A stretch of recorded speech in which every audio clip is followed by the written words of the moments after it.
Hey guys, tonight we slip quietly into the fog-draped shadows of the Dark Ages, a time when love could be as dangerous as war, and affection often lived in hiding, tucked behind altar cloths or stitched into the hems of cloaks. Imagine a world lit by torchlight and superstition, where the wrong look at the wrong person could lead to exile, disgrace, or worse. Tonight you're not just drifting off to sleep. You're slipping into the hush of a monastery, the chill of a stone castle wall, and the flutter of a forbidden heartbeat. You probably won't survive this era. Truly, not many did. Sanitation was a theory, politics involved daggers, and matchmaking was more economics than emotion. Still, in this murky world of grimy tunics and thunderous churches, people somehow still found ways to fall in love, illicitly, tenderly, sometimes stupidly.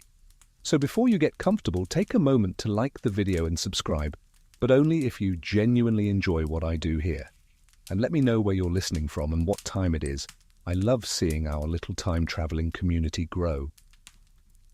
Now, dim the lights, maybe turn on a fan for that soft background hum, and let's ease into tonight's journey together. You're wandering through the ruins of a medieval monastery.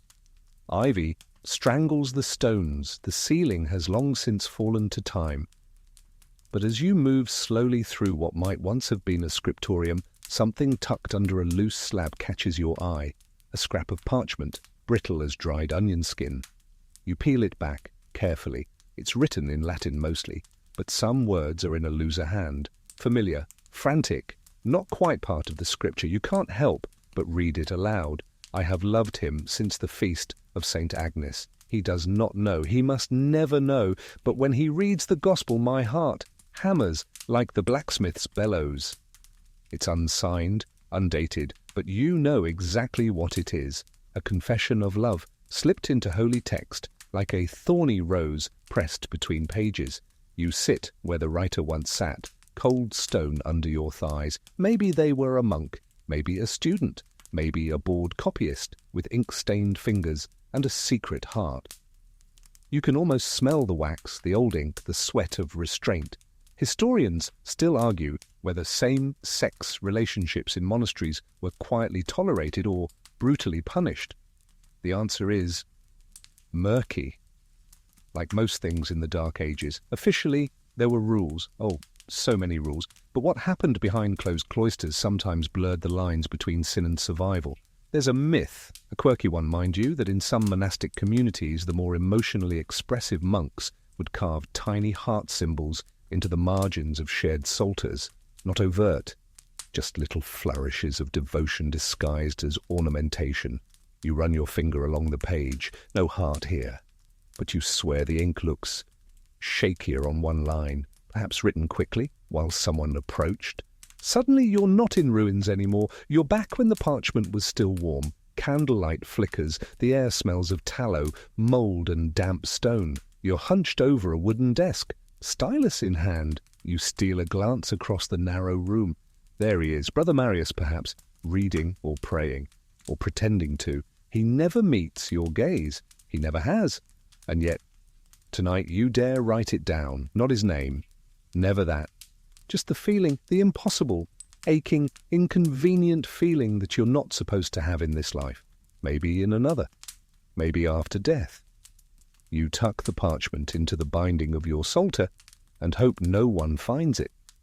And if they do, well, maybe they'll understand. But of course, someone did find it. You just did, centuries later. Modern scholars argue over whether this sort of anonymous passion counts as history.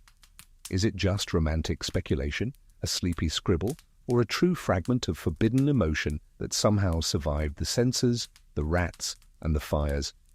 You stand and glance around the room again. The scriptorium's empty. Or is it? One torch bracket still clings to the wall, its metal rusted but defiant. You imagine the flame flaring to life, illuminating long-forgotten eyes, staring across the room with quiet devotion. A love that had no place to live, but refused to die. Sleep is a kind of love letter too, isn't it? Written with closed eyes. You climb the narrow staircase, one creaking stone step at a time. It spirals upward, cold and damp, the kind of stairway that winds too tightly for comfort, as if the walls themselves are leaning in to whisper secrets you're not supposed to know. When you finally emerge, your head brushing the rough ceiling, you find yourself inside a castle tower chamber. The air is thin, wind whistling through the arrow slits. You can taste the damp on your lips. And there, beside the window, is a patch of stone worn smoother than the rest. At first, it just looks like weathering. Then you see the marks, lines carved with care. Letters deeply etched into the wall behind a hanging tapestry, a name, or part of one, a date, maybe, and a symbol that might be a flower or a crude heart, softened by centuries of dust. This is where she came. The lady of the castle, let's call her Isolde for simplicity, had one place where no one followed her. No guards, no maids, not even her confessor. Her father ruled the land below with mailed fist and iron taxes. Her mother was buried 2 winters ago, and now her world consisted of needlework, prayer, and politics disguised as marriage offers. Except here. In this wind-beaten chamber, high above the watching eyes of the court, she could breathe, and occasionally steal moments of memory, because she had loved someone, not a prince, not a knight. No, her heart, unwisely, wonderfully, belonged to a page, a stable hand, a boy who once brought her falcon's jesses, and with them a smile that shook something loose inside her perfectly postured chest. Their conversations were brief, measured. There were no love poems exchanged, no braids of hair wrapped in ribbon. This was not the stuff of troubadours. This was real, terrifyingly so. He called her milady even when they were alone, even when she begged him not to, even when she touched his wrist beneath the apple tree and said, "Don't go back down yet." Historians still argue whether women of noble birth had any freedom at all during the early medieval period. Legally, not much. Socially, less. But human hearts have a nasty tendency to ignore legislation. One afternoon, while the castle prepared for a feast, she slipped away from her embroidery and met him behind the granary. They spoke no words. She gave him her scarf, ivory linen, clumsily embroidered with pale green thread, and he pressed it to his lips like it was relic-grade holy. And that night, as her father toasted alliances and cousins debated oxen prices, she climbed to this tower. She brought a small knife, and with shaking hands she carved his initials into the wall. You run your fingers along them now, they're uneven, deeper in some places. She probably had to stop and listen every few seconds. One wrong footstep on the stairs and it would all be over. But she finished, and then she hung the tapestry to cover it. She married the merchant's son a month later. You don't need to read her diary, because there wasn't one. She wasn't foolish. But this scratched stone is louder than any page. A quirky tradition from that region involved placing a single white feather on your windowsill if you wished to signal secret affection. You wonder if she ever dared it, and if he ever saw. You press your ear against the wall, and nothing, just wind and time. Later in life, Isolde, older, heavier, now a woman with her own daughters, would sometimes wander up to the tower again.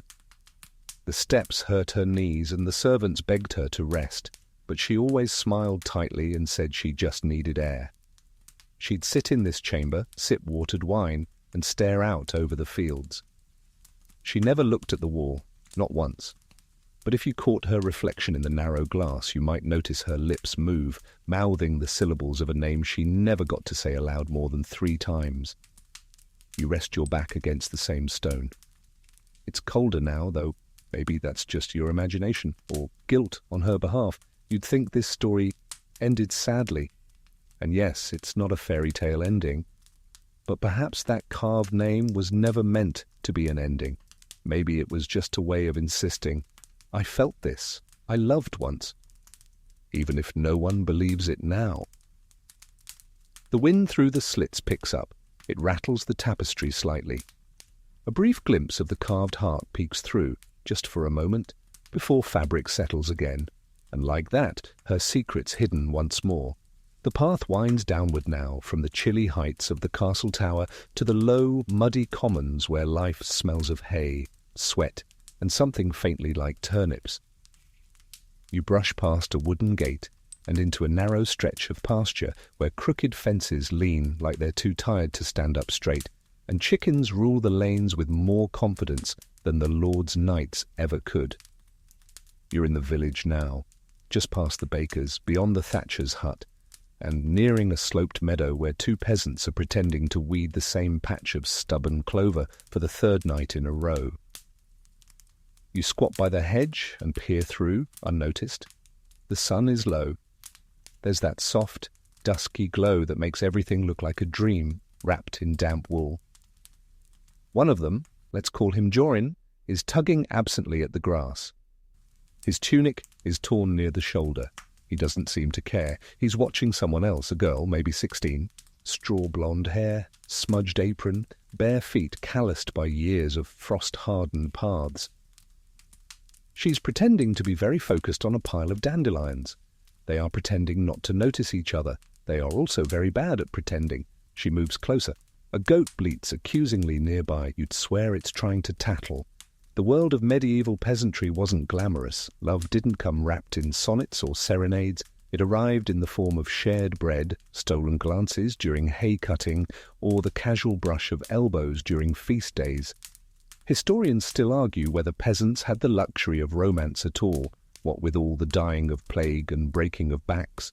But somehow they did. They loved anyway, because humans are like that. Even while threshing barley in a rainstorm. There's an old superstition recorded in a 13th century almanac. If two people fall in love in the shadow of a sow, their union will be fertile and chaotic. Judging by the massive pig snoring under the adjacent tree, these two are either doomed or destined for 36 children. Jorin clears his throat. He says, "You're good at gathering flowers." She snorts, "You're bad at not staring." And that's it. That's their love song. No lute required. They don't touch, not tonight. Someone might see, there's always someone watching. But they linger a little too long. Her knee almost grazes his. The goat takes offence and wanders off. He gives her a small pouch, nothing fancy. A piece of linen tied with sheep's wool. Inside she'll find a button carved from wood and a single copper coin with a hole drilled through it. It's not a proposal, it's not even a promise. It's more like a "Hey, I saw this and I thought of you," which in the 11th century is the emotional equivalent of building someone a house. You watch as she pockets it, her eyes flicking briefly toward the manor house at the hilltop. They know this won't last. She's to be married soon, not to him, to a tanner's son with a cart and 2 oxen and a promising beard. Arrangements have been made. They always are. Jorin will go back to his grandfather's hut, split firewood, and eventually forget how her hair caught the light. Or so he'll pretend. But tonight they sit in silence, just a bit too long. The last glimmer of sun glows on their backs, like a benediction, even if the church would disapprove. You rise and walk past them, careful not to rustle the hedgerow. They don't see you, you're just a ghost in their moment. But if you turned back, you might see something, the girl lifting the pouch to her lips quickly before tucking it deep into her apron. The goat watches you leave. Judging, as goats do, you round the corner and find a broken fence plank etched with shallow scratches. You run your hand across it. At first, you think it's animal marks, but no, it's letters, crude but deliberate, carved into the soft wood. A name, hers maybe, or his, or both. It won't last, this fence. It'll rot in 5 years, but for now, the name remains. And so does the story. You step softly now, boots sinking slightly into the moss-laced soil as the village melts behind you. The path veers east into woods dark with secrets and chirping with dusk sounds. Owls stretching their necks, leaves rustling like whispered warnings. The air changes too. Cooler. Earthier. And then you see it. The stone wall of a convent, low and quiet beneath a thatched roof chapel. The bell above the entrance sways slightly in the wind, though it rings no sound, not at this hour. The door's ajar, you slip inside. The cloister is still, all hush and sandalwood, Candles flicker in their sconces. You pass the dining hall, the laundry basin, and finally the garden, where someone is crouched near a rose bush, their habit brushing the earth. A nun. And not alone. She's not supposed to be here at this hour, no one is. But then again, neither is the man beside her, a falconer by the look of him, judging by the glove tucked into his belt and the glint of a tiny bell tied to his sleeve. A bell that does not ring. Not unless he wants it to. You watch from the shadows as they speak in low tones. Her veil shifts as she tilts her head, revealing a single, unruly curl escaping from beneath the linen. He touches the back of his neck nervously, eyes flicking up to the stained glass window high above, as if the saints might come crashing through. They don't kiss, they don't even touch.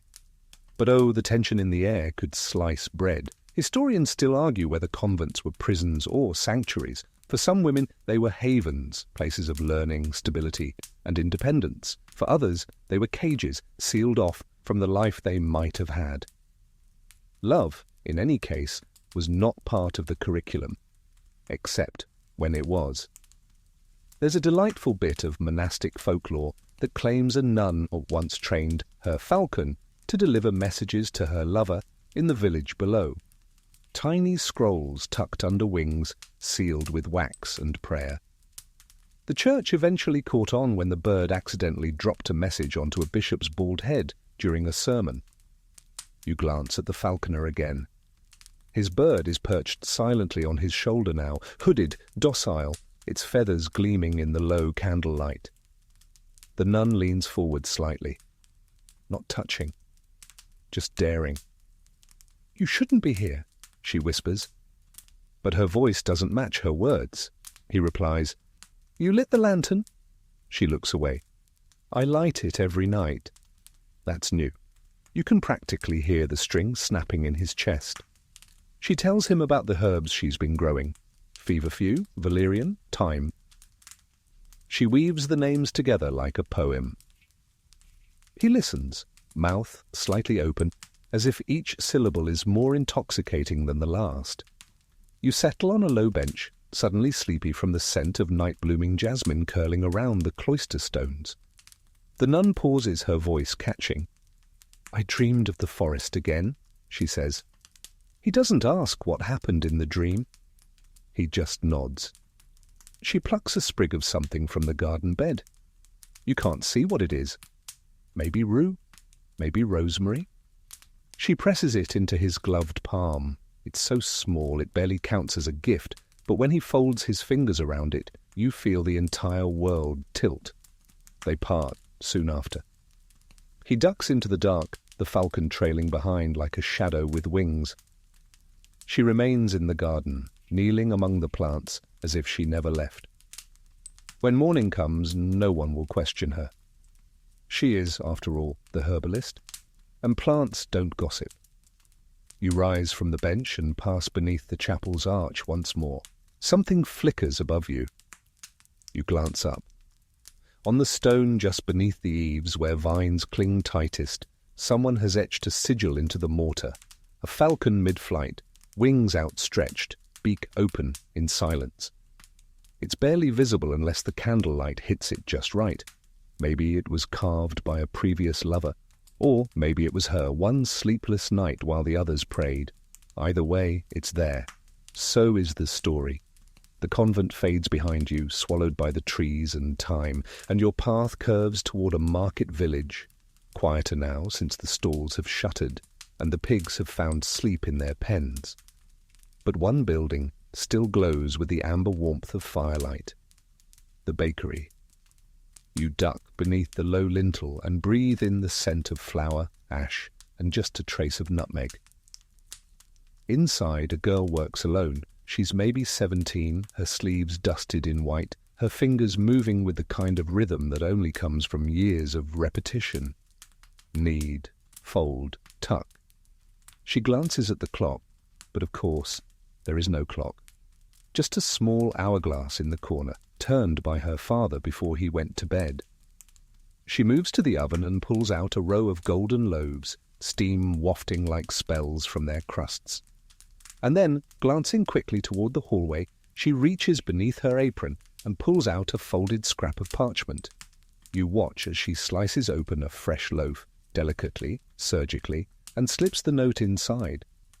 She reseals the bread with a bit of honeyed egg wash, then slides it into a basket lined with clean linen.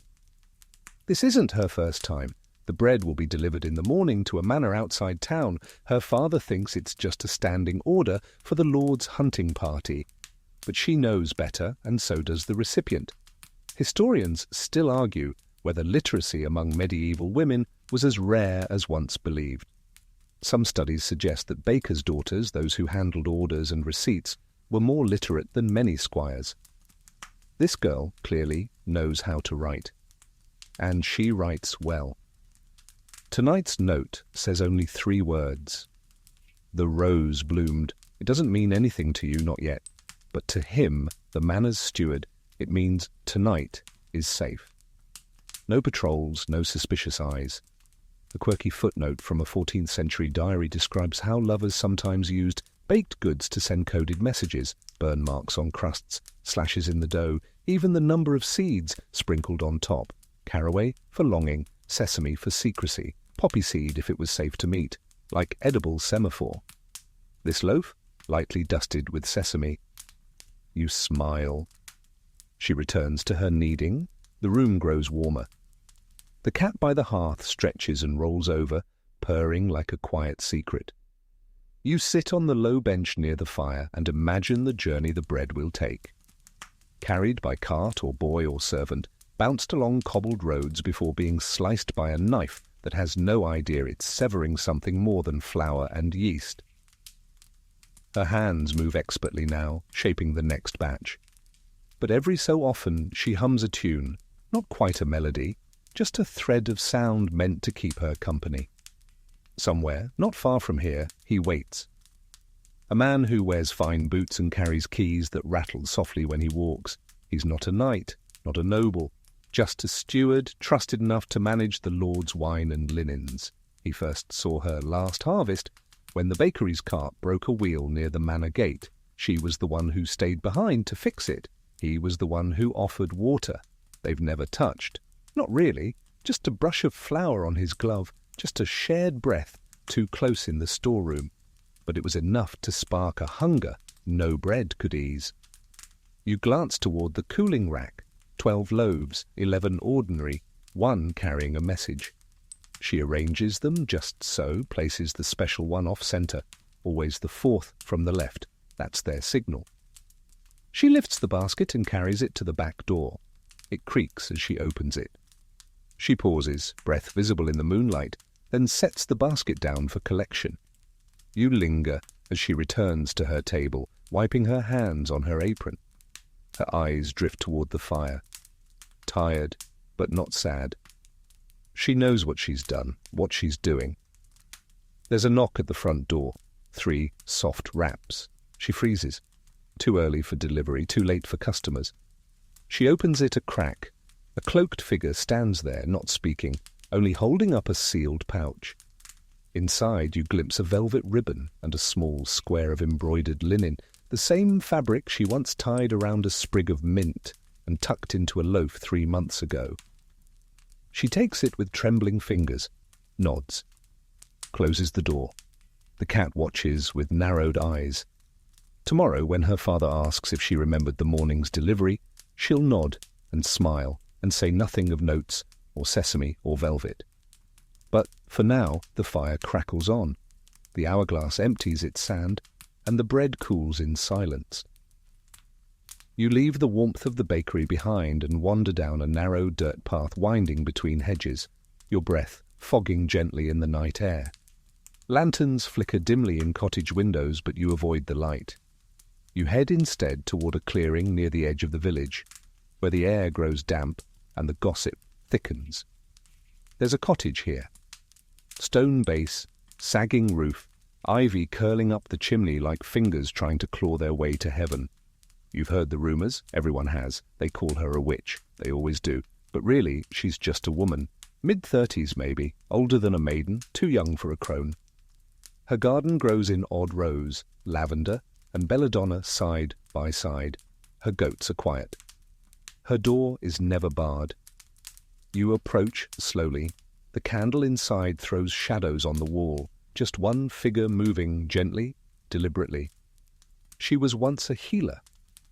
Still is, though people now say it with a nervous glance over their shoulder. The church doesn't trust her. The village wives trust her a little too much. And someone else trusted her too. You see it in the way she lifts her hand to her neck when she thinks no one is watching. There's no necklace there anymore, but the gesture remains. Muscle memory forged by longing. His name was Elias, a travelling scribe with ink on his hands and poetry in his eyes. He came one winter with frost in his beard and left the next summer with her heart folded in his satchel. Historians still argue whether women like her, lone, literate, herbal, were truly persecuted or simply feared. Some claim the witch trials of later centuries were already brewing in the medieval mind, simmering beneath a thin crust of piety. Others say it was always more personal, jealousy, rejected advances, or simply being too clever. You slip around to the back garden. The moonlight glints off glass bottles half buried in soil, each one filled with herbs or ashes or, if rumours are true, tears. You see her now. She's writing, not a spell, not a curse, just a letter. Her quill moves steadily, if a little slower than before. Her eyes blink hard once or twice. She doesn't sniffle. She never does. It's been 6 years. He left with promises. I'll return once the commission is done.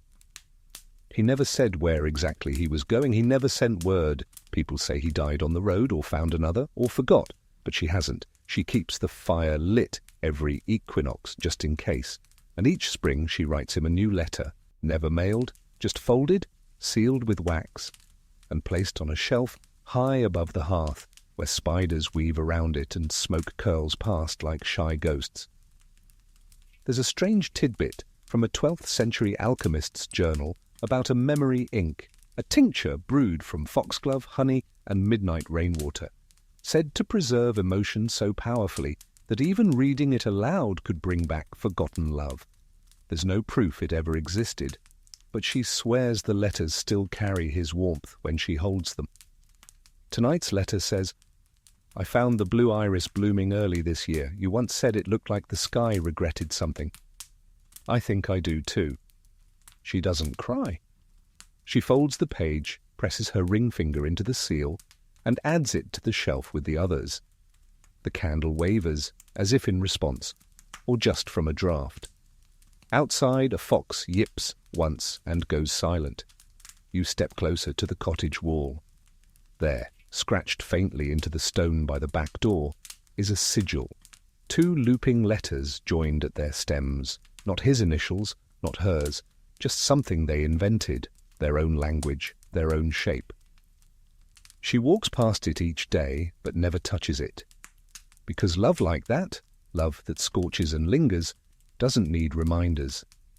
It becomes part of the muscle, like breathing, or folding letters for someone who may never read them. She snuffs the candle and lies down, fully clothed, on a bed of thick quilts. The fire settles into coals, and the garden outside glows faintly in the moonlight, where foxglove and memory ink grow in crooked rows. The path dips low again, toward the outer palisades of a quiet village, one lined with timber houses, slanted rooftops and rain barrels that haven't seen sunlight in weeks. The air feels heavy here, not just with weather, but with waiting. A silence that wraps around you like wool, damp and worn. You hear it before you see it, the steady clank of metal against metal, a rhythm like thunder held in one man's hands. You follow the sound to a makeshift tournament field, muddy, unkempt and half dismantled. The banners are gone, but someone still walks the line, armoured and alone. He's not a knight anymore if he ever truly was. His mail hangs a little loose now, his movements slower, more deliberate.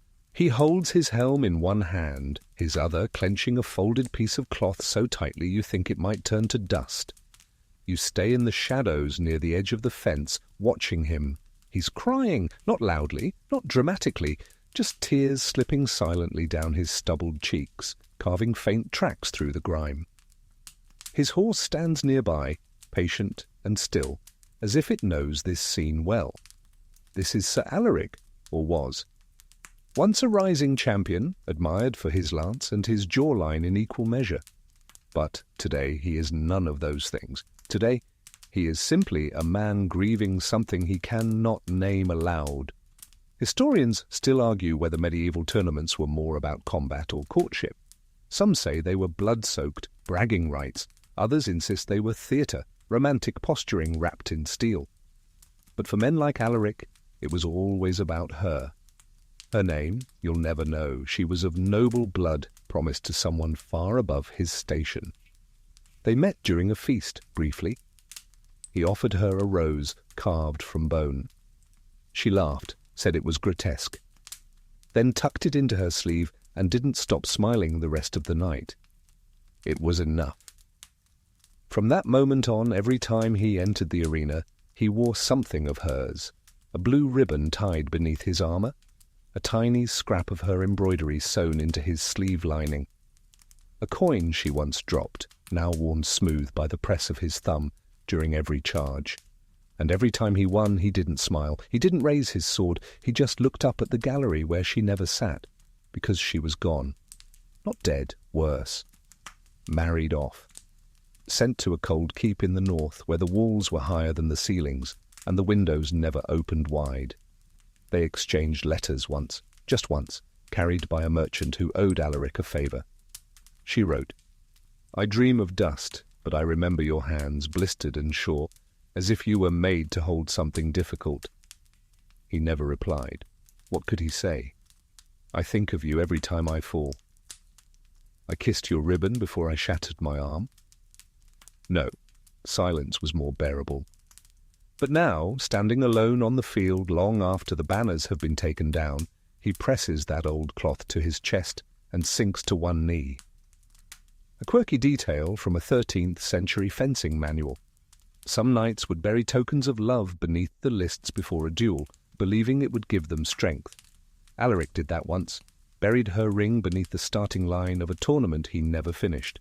He fractured 2 ribs and lost to a boy half his age. But the ring is still there, beneath the soil, rusting slowly. You watch as he removes his gauntlet and presses his palm to the earth where that line once was. No audience, no applause, just the wind and the soft creak of leather as his horse shifts its weight. He murmurs something you can't hear. Maybe it's her name, maybe it's a prayer, or maybe those are the same thing now. Then he stands, stiffly, and walks to the fence post where he's tied a leather pouch. He unties it, removes the contents, a wooden figurine carved in the shape of a knight with no face. He presses it into the mud, leaves it there like an offering. Tomorrow it'll be trampled, or stolen, or simply rot. But tonight, under a sky too cloudy to show stars, it stays. And so does the story. Dawn creeps over the edge of the hills as you make your way toward the old abbey. The bells haven't rung yet. The monks are still cloaked in dreams or prayers, depending on their discipline. The world is a pale grey hush, the kind of stillness that feels borrowed, as if borrowed from sleep itself. You slip through the cloisters unnoticed, the scent of parchment and damp stone curling around you like incense. In the scriptorium, the faintest glow from a glassless window spills across rows of desks scarred by time and ink. At the far table, 2 young scribes sit shoulder to shoulder, but you sense the distance between them is deeper than it appears. One scribbles quickly with his quill, the other watches the ink dry on his own parchment.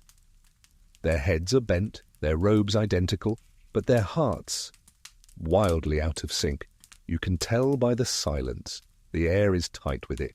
They aren't speaking, not because they're busy, but because they've said too much already. Or perhaps not enough. There's a promise lingering between them, one that was once simple. Now it hangs like smoke above the table, curling and choking and beautiful. Historians still argue whether bonds between monks or students were viewed as dangerous or simply youthful excess. Some abbots turned a blind eye to close companionships, others branded them with fire and exile. It all depended on the century and who was watching. The taller of the two, let's call him Theo, slides a piece of parchment forward. Not to his teacher, to the boy beside him. It looks like a regular practice sheet, the Lord's Prayer in Latin. But there, woven between the lines, are tiny letters, smaller than the eye expects, forming another message entirely. It reads, "Tonight, the cellar. You follow them after lesson's end." Theo goes first, down into the abbey's undercroft. He waits in the room where wine barrels slumber beneath thick dust. Candlelight dances on the wet stones. He wrings his hands. The other boy, Renard, arrives moments later, silent. He closes the door behind him. Doesn't speak. They don't embrace. That would be dangerous, even here. But they stand close enough to feel the breath on each other's cheek. Close enough that if one of them blinked too slowly, the whole moment might collapse. There's an old monastic legend, half warning, half folklore, about two scribes who wrote each other hidden notes in illuminated manuscripts, margins thick with code. It's said their final exchange was written not in words but in gold leaf flourishes that only each of them could decipher. One line curved like a river, the other like a spine. They were caught. But the book survived, locked in a forgotten library shelf, still whispering in loops of gold. Tonight, Theo unwraps a tiny bundle, sealed in beeswax, barely larger than a walnut. Inside, a ring, simple iron. He doesn't offer it like a proposal. He just holds it between them and says, "We made a promise." Renard hesitates, then very softly, "We didn't say when." And that's the heart of it, really. They made their pact 3 winters ago while copying a text on saints and martyrdom. They joked about becoming saints of ink and blisters, but there was something underneath the laughter. That day, they sealed a pact in melted wax and tucked it into the spine of a broken psalter, not to run away, not to escape, just to remember. You trace the wall of the cellar with your hand. It's cold and pitted.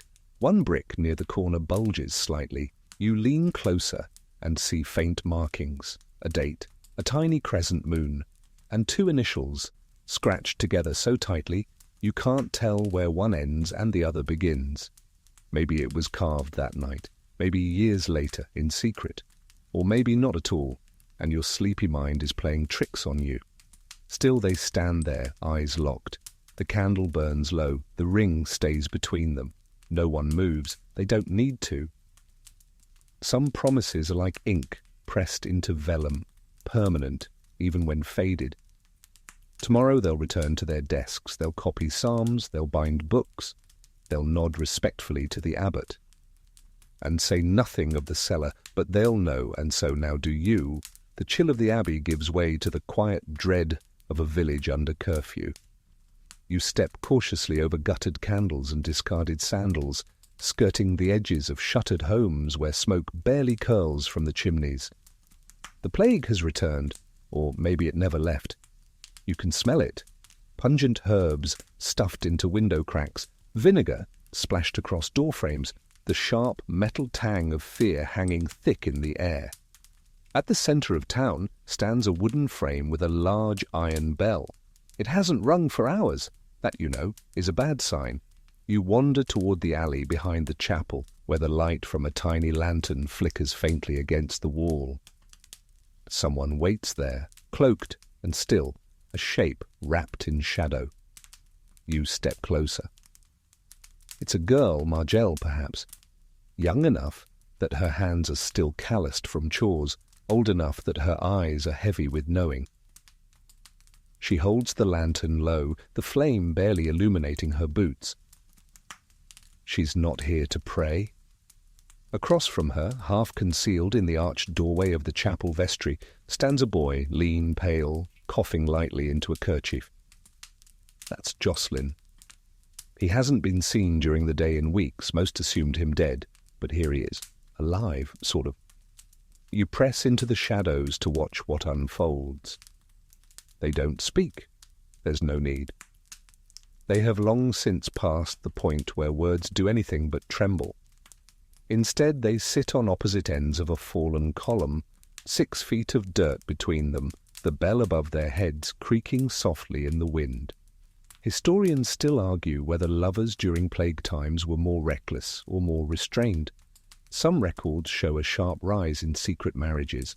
Others reveal laws forbidding any form of public affection during outbreaks, kisses punishable by lashes, hand-holding by fines. But as always, the heart rarely consults bylaws. Margelle lifts the lantern just slightly and reveals something tucked beneath her cloak. A red ribbon, once part of her hair, now tied in a loop and knotted at one end. She tosses it toward him gently. It lands in the dust between them. He doesn't reach for it. He's afraid to. Instead, he bows his head. A quirky superstition from this region held that sharing an object between lovers during plague season could split the sickness, making it easier to survive. Of course, it didn't work, but people tried anyway. Hope, after all, is its own kind of contagion. Jocelyn finally speaks, his voice dry as burnt parchment. "You shouldn't be here." Margelle shrugs. "You said that the last time." "I meant it." "So did I." They lapse into silence again. Somewhere behind them a crow caws once, sharp and lonely. The bell above them trembles in the breeze, threatening to ring. But it doesn't. Margelle reaches into her satchel and pulls out a small cloth bundle, bread, cheese, a fig. She nudges it toward the ribbon with her boot. It's a ritual now, one she repeats every 3 nights. Whether he eats it or not, she never asks. Tonight, though, he reaches for the food. His hands shake. He unwraps it slowly, with reverence. Then she surprises him. "I found your name on the church wall."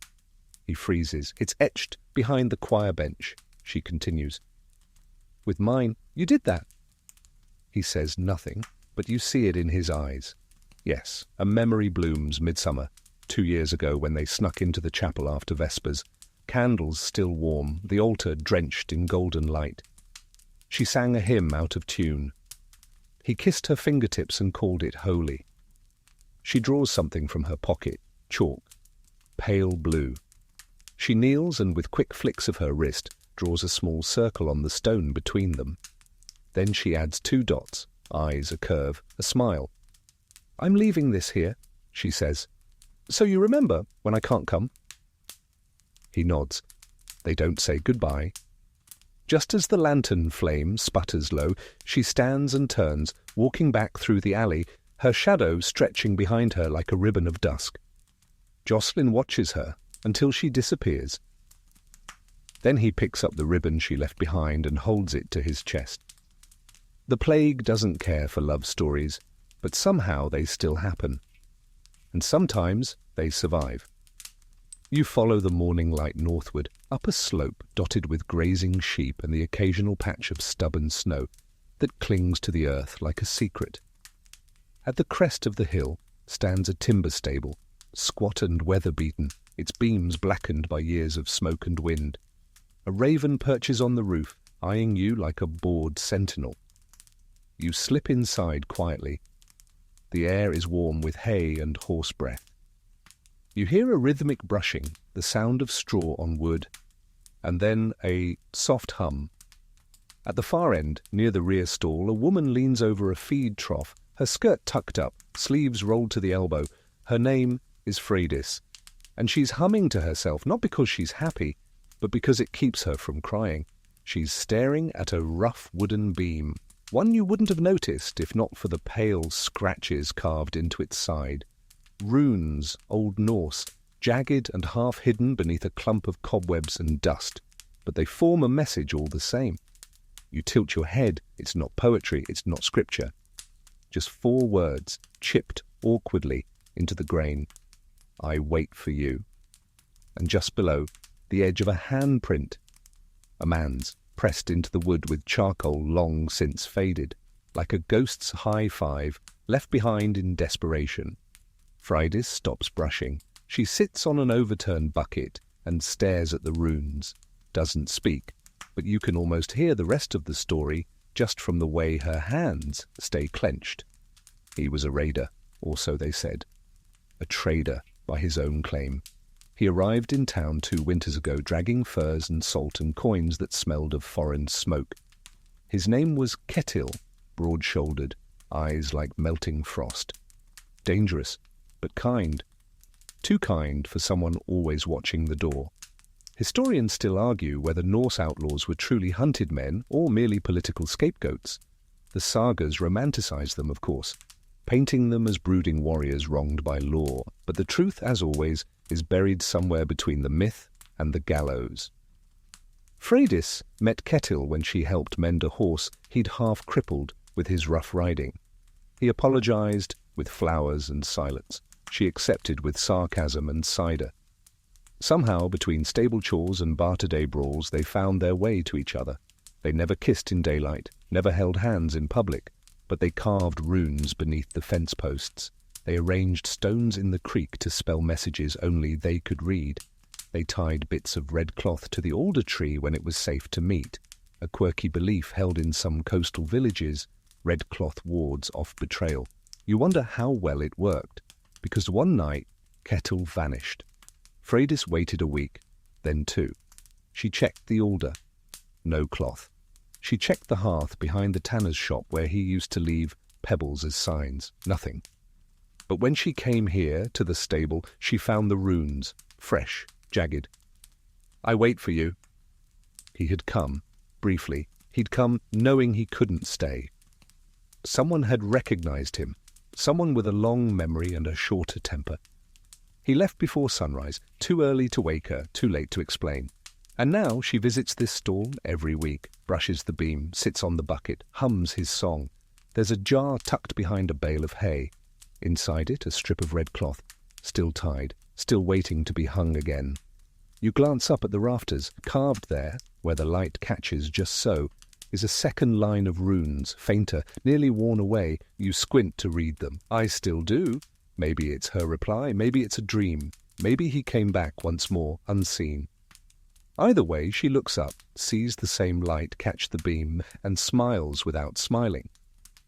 She brushes a hand across the runes, then stands, walks out into the cold, and the stable, still filled with breath and hay and memory, goes quiet again, except for the raven on the roof, who lets out a single low croak, as if to say, "Yes, I remember too."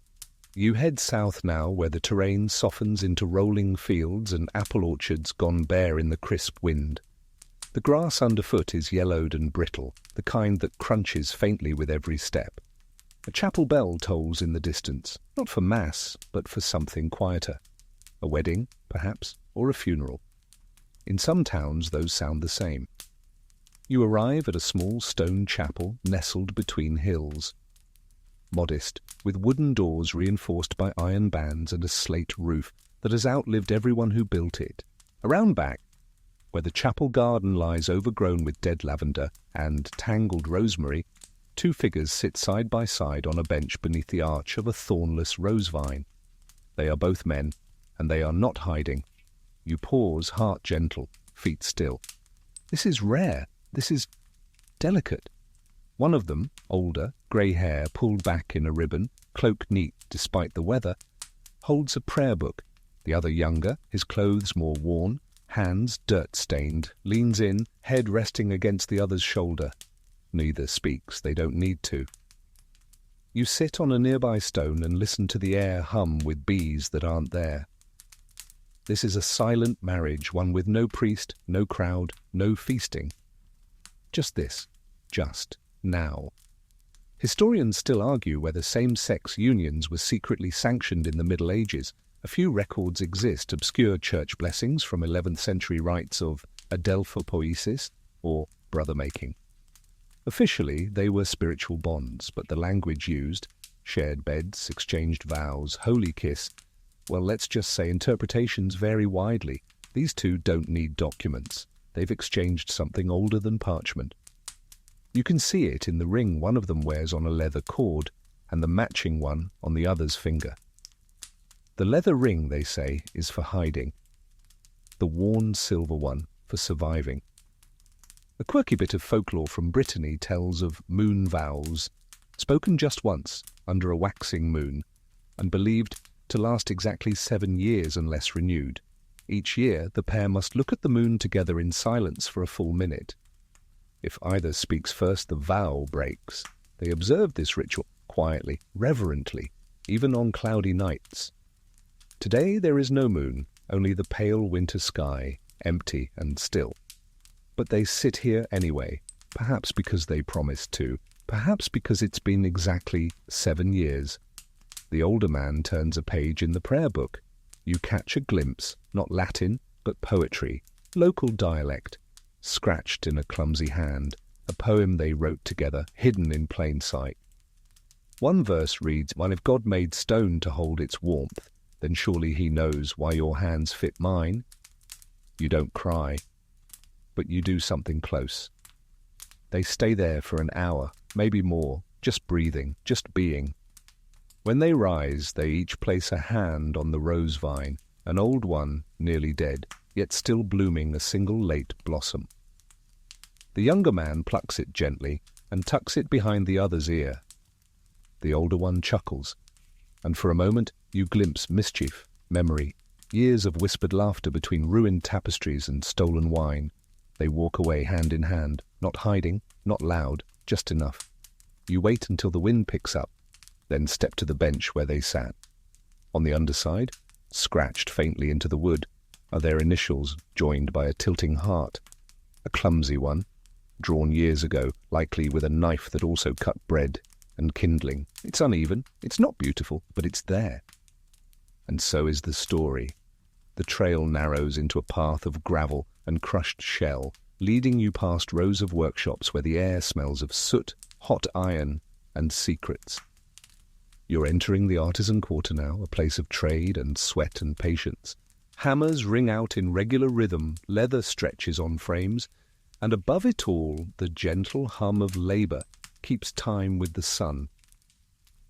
At the far end of the lane stands the glassmaker's shop, modest but proud. Its windows are a mosaic of fractured colour, like someone tried to bottle a rainbow and accidentally dropped it. You step inside and feel the heat immediately, the belly of the furnace roaring, the floor beneath your boots warm enough to remind you that creation is always just a breath away from destruction. He stands at the centre, Mathieu, the apprentice, barely 20, wiry, with hands nicked and burned a dozen times over. His master trusts him with smaller pieces now, beads, panes, the occasional charm. He's working on a heart. Not the kind you see carved into trees or stitched onto sleeves. This one is molten, alive. He shapes it carefully at the end of a blowing rod, turning it slowly while it glows like a dying star. And then he sighs, because she's getting married. Historians still argue whether medieval craftsmen had the freedom to choose their own lives. Guilds offered protection, yes, but also rules, hierarchy, obligations. An apprentice could be dismissed for tardiness, or worse, for getting caught up in someone else's wedding plans. Her name is Agnes, daughter of the wealthiest linen merchant in town. She's engaged to a much older man with twice the influence and none of the poetry. Her dowry includes land, oxen, and a ruby pin she's never actually seen. And yet every Tuesday for the last year, she's stopped by the glassmaker's shop to check on a commission. Always something small, a sun catcher, a coloured ring. Once she asked for a tiny frog, because it would make my mother mad. Mathieu carved it in green-tinted glass and slipped it into her palm with a grin. That was the day he knew he was ruined. They never touched, not properly. A hand lingered too long once, her sleeve brushed his wrist. One morning they both reached for the same shard of blue and paused, fingers meeting over danger. A quirky note from a 14th century guild ledger describes a disciplinary hearing for a glass apprentice who made unapproved sentimental objects. The punishment? Forfeiting pay for 3 months and recrafting every piece with no curve of affection, no hearts, no wings, no stars. Mathieu is crafting a heart anyway. It's delicate, half the size of a plum. The colour is deep red, almost wine. When it cools, He'll place it in the shipment crate that goes to Agnes's wedding table. It won't be labelled, it won't be noticed. It will be tucked between coloured goblets. But if she finds it, she'll know. He sets it gently on a cooling rack, then turns away before it can crack from heat or hope. You wander to the shelf where other works are displayed, candlesticks, perfume vials, pendants shaped like teardrops. On the bottom shelf, almost hidden, is a pane of glass etched with a pair of initials in the corner, his and hers, overlapped like twin moons. He'll never admit to carving them. If asked, he'll say it was an accident, a slip of the tool, a flaw in the cooling, but it's there. Later that night, he writes her name in soot on the workshop wall. Just once, it'll fade by morning. The master will never notice, but tonight he sees it glowing faintly by firelight. He doesn't cry, he doesn't smile either. He just watches the heart as it cools, watching the glow dim, then disappear. She'll never be his. But maybe, one day, she'll hold the little red heart in her palm and remember the way blue glass caught the light when they almost touched. The rain begins mid-morning, slow and hesitant, as if embarrassed to interrupt your wandering. You pull your cloak tighter and follow the cobbled road that winds toward the east gate, where merchants and pilgrims move like a tired river through the village edge. This is the pilgrimage road, dusty in summer, treacherous in winter, and always filled with people walking for reasons they often can't explain. Some come chasing miracles, others forgiveness, and some just a reason to keep going. You spot them easily. Not because they stand out, just the opposite. They blend so well you almost miss it. But then you notice their pace. Neither too fast nor too slow. Always a half step from touching, but never quite overlapping. And how they don't speak unless it's quiet enough not to be heard. He wears a patched cloak, the kind issued to penitents, a thin staff, mud-caked boots, and beneath all that, a mouth that seems far too good at smiling for someone supposedly seeking redemption. She's dressed as a widow, dark veil, plain shoes, hands hidden beneath long sleeves. Her back is straight, but her eyes dart now and then toward him, as if checking that he's still there. They don't walk as strangers. They stop by a roadside shrine, one of those little stone niches with a weather-worn saint and wilted flowers. She lights a candle. He pretends not to watch, but he turns his shoulder just enough to block the wind from blowing it out. Historians still argue whether pilgrimage routes were used as clandestine meeting grounds, while the church viewed them as sacred tasks. More than one diary entry from the period suggests something livelier. Inns were full. Wine was cheap. And not every miracle seeker came for sainthood. They sit together under an olive tree during midday rest. They break bread from the same crusty loaf, though she keeps her glove on when their hands brush. "I dreamed of the coast again," she says. He nods. "Still green water?"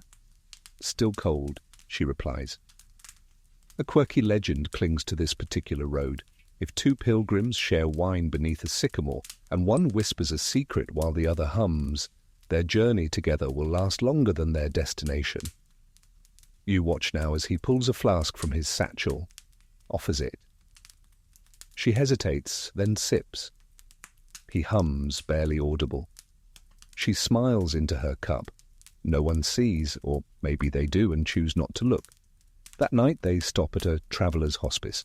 Bare cots, lentil stew, a communal prayer offered by an old friar with mossy teeth. The two lovers sit across from one another at the long table.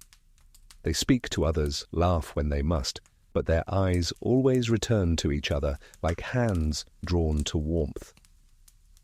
Later, she slips a note into his satchel.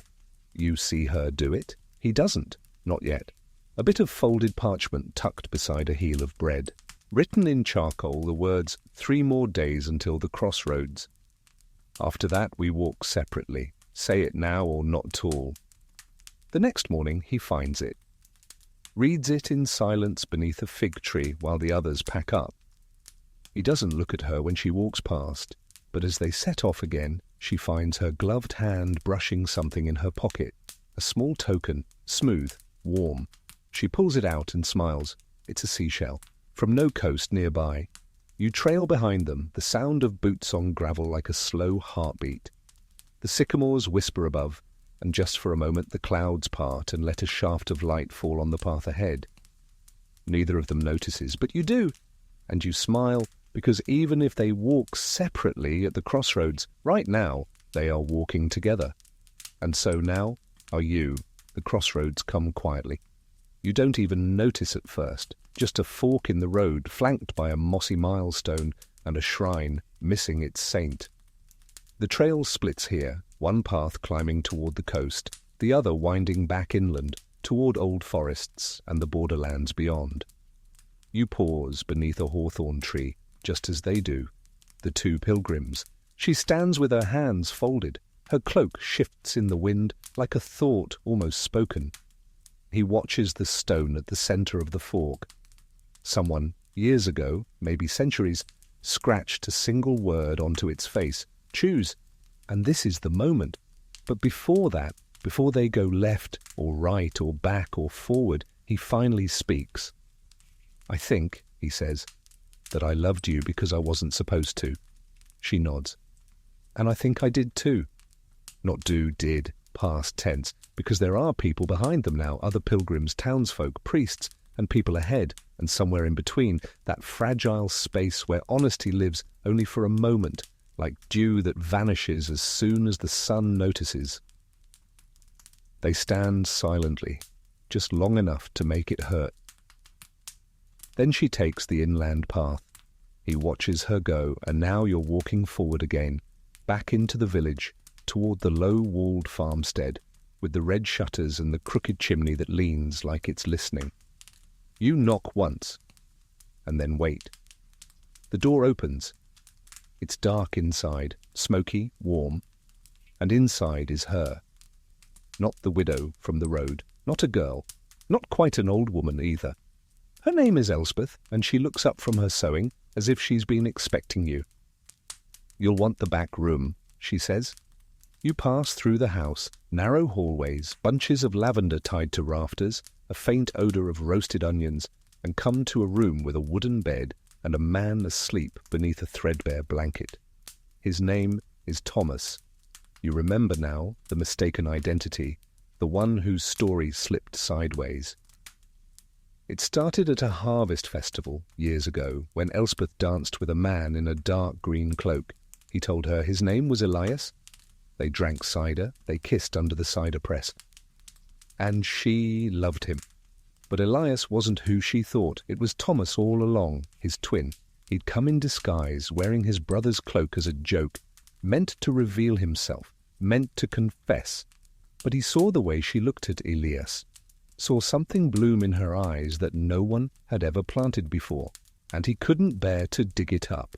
So he said nothing. Historians still argue whether tales like this ever truly happened, or if they're just village myths polished into parables.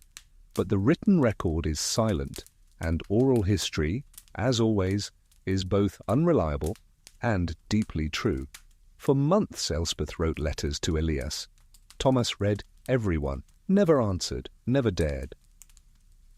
Eventually Elias returned from trade. He hadn't danced, hadn't kissed, had no idea who she was. The confusion crushed her. But the silence, that was worse. She stopped writing. But Thomas never stopped reading. A quirky superstition from local law claims that twins share not only faces but fates. If one breaks a heart, the other carries the guilt. If one finds love, the other loses sleep. Thomas has been sleepless ever since. You sit at the edge of his bed and watch his breath rise and fall. He murmurs in sleep. A name, perhaps, or a prayer, or both. Elspeth stands in the doorway, arms crossed. I know who it was, she says. I've always known. You turn. Then why? She shrugs. Because even lies, sometimes, lead to real things. You look at Thomas again. There's a ring on the table by his bed. Simple brass, looped with a scrap of green fabric. She walks over, picks it up, weighs it in her palm, then sets it back down. She doesn't stay. She just leaves the room as quietly as she entered.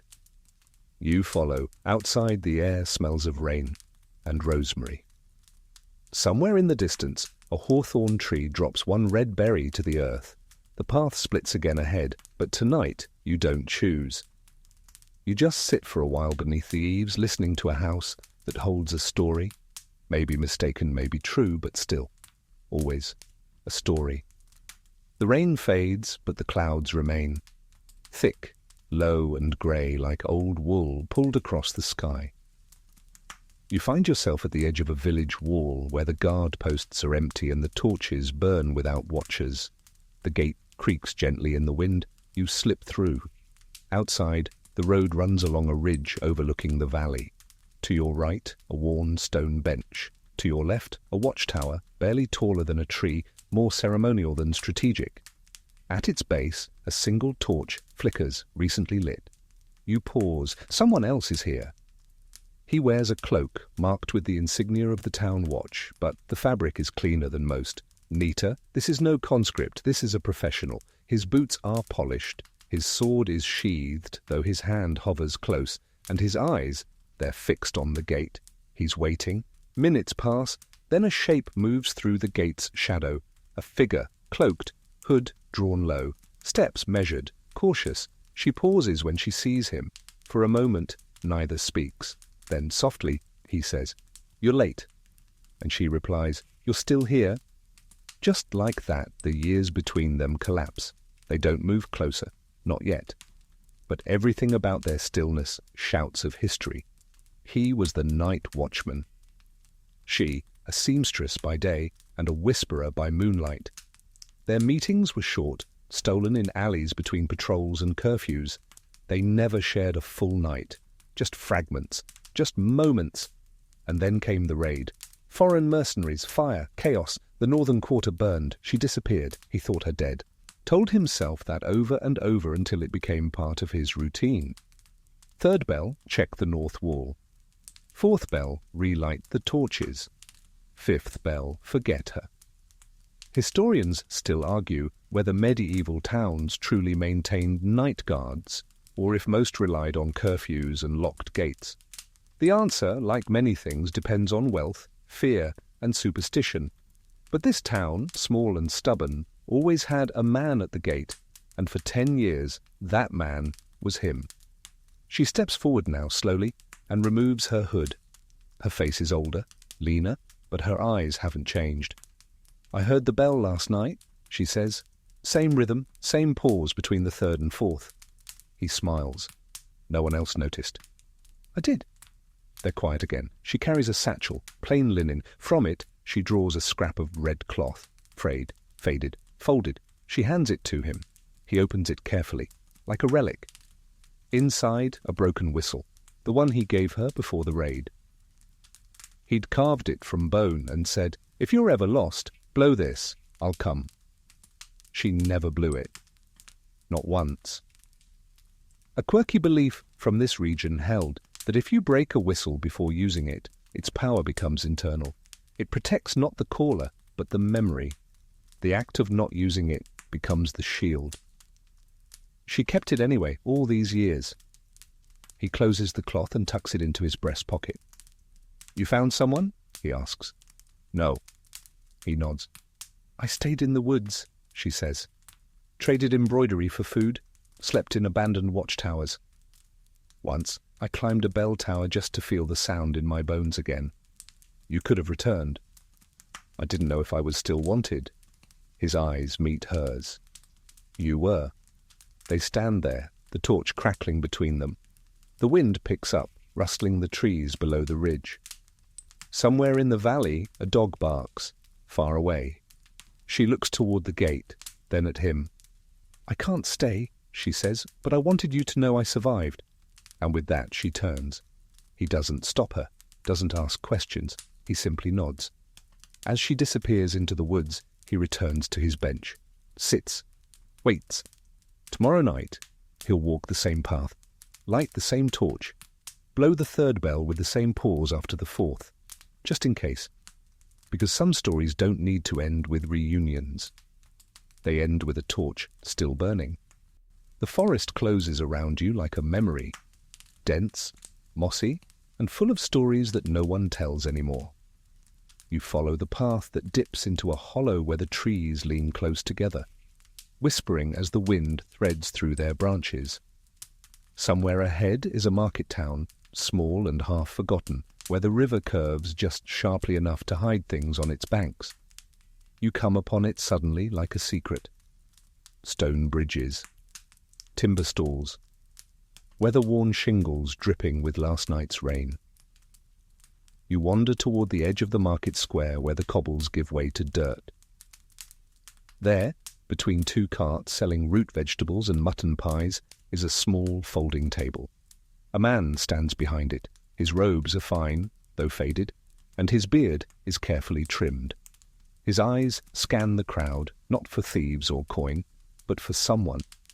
And across the square, a woman watches him. She wears a blue shawl pulled tight against her neck. Her basket is full of dried sage and pickled beets, but her eyes haven't left him since she arrived. He sees her now. They don't smile, don't wave. They've long outgrown gestures like that.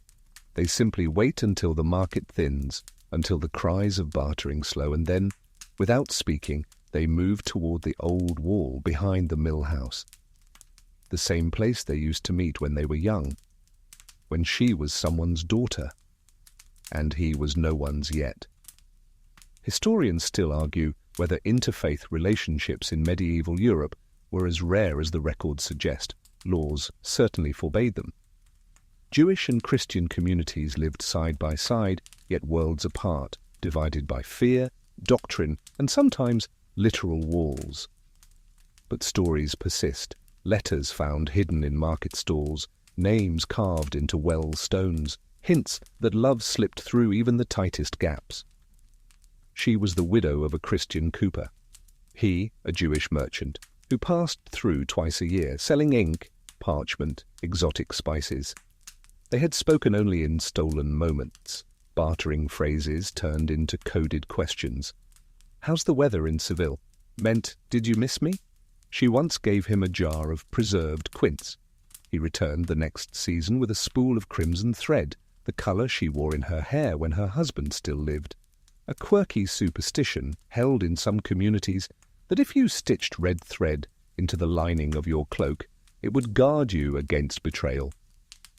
She stitched his gift into her winter cloak and wore it every market day thereafter. Even now, decades later, they stand now in the shadow of the mill house. "I heard your son took over the shop," she says. "He did," he replies. "He's not much of a bargainer." He gets that from your side. They laugh quietly. Then silence. She pulls something from her basket, a small cloth pouch. Inside, wrapped in linen, is a single almond, coated in honey, glazed to last the journey. "I thought of you last spring," she says, "when the almond trees bloomed late." He nods. "I was in Lyon. It snowed. Even the olives died."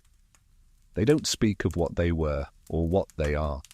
That's long been understood. She's too old to run away. He's too careful to ask her to. But still, they meet. Still they trade. He hands her a scrap of paper, no writing, just pressed between two leaves. A single orange petal from a marigold. "It bloomed early," he says. "Only one." She takes it, fingers trembling, and places it in her apron, between the beets and the sage. "I won't come next season," he says after a long pause. "Too many patrols, too many new rules." She nods slowly. They've been here before, this parting, this ache. "I'll still walk the square," she says. "Still look for that table." He smiles, and that's all. He returns to his stall, she to her path. They never touch, never linger too long. But once a season, for more than 30 years, they've found a way. You walk to the mill house wall after they leave. There, carved just above a chisel mark in the stone, are two names. Worn nearly smooth, one Hebrew, one Latin, joined by a tiny circle. No one sees it now, but you do, and so does the story. You linger at the edge of the mill house wall until the shadow shifts and the market bells toll twice for dusk. The square empties slowly, leaving behind the scent of apples, horses, and wet straw. You drift farther downriver, toward the marshy banks where the townspeople rarely go. Too damp, too quiet, but tonight a soft light flickers near the water's edge. It comes from a hut, barely more than a fisherman's shack, nestled among the reeds. You follow the narrow plank path until you're close enough to see the outline of the roof sagging beneath a thatch of moss. Outside the door, nailed to the post, hangs an old lantern, and just beside it, a string of tiny bells. 1, 2, 3, each one a different shape, each one tuned to a different pitch. You knock, no answer. But the door opens anyway, creaking softly as if the house itself is too tired to resist. Inside, a woman stands over a table, her back to you, gently polishing a lantern with a scrap of linen. Her hair is grey and coiled into a loose knot. Her dress is plain, patched at the sleeves. On the table, a small ledger rests open, filled with tallies, dates, initials, and numbers next to them. She turns at last, smiles faintly. "You heard the bells," she says. You nod, though you didn't. "Not really. They used to mean something, you know." She walks over to the wall where 3 lanterns hang from pegs. One is clear glass, one amber, one a deep, moody blue. She points. 1 lantern, I'm safe. 2, don't come. 3, she trails off. 3 lanterns means it's too late. You turn and spot the old stool near the hearth. It's well worn, its legs chewed by age or rats or both. Someone else used to sit there. Wait there. She walks to the stool and touches its back. "His name was Callum," she says, "carpenter's son. Terrible with tools, good with silence." You smile, she sighs. "We made a deal. We'd never risk the village, we'd never meet where we could be seen, so we came here." They had a system. 1 lantern, lit and hanging at dusk, meant she was safe.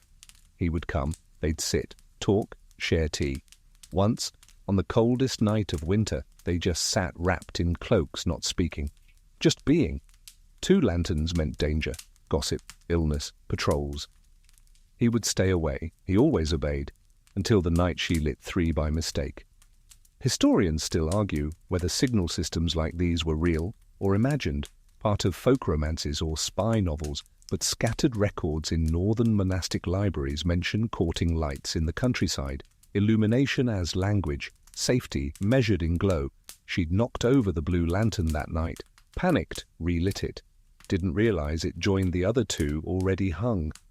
3. A warning no one ever ignored, but Callum came anyway. She never knew if he didn't see the 3rd, or if he simply chose to risk it. The next morning, he was gone.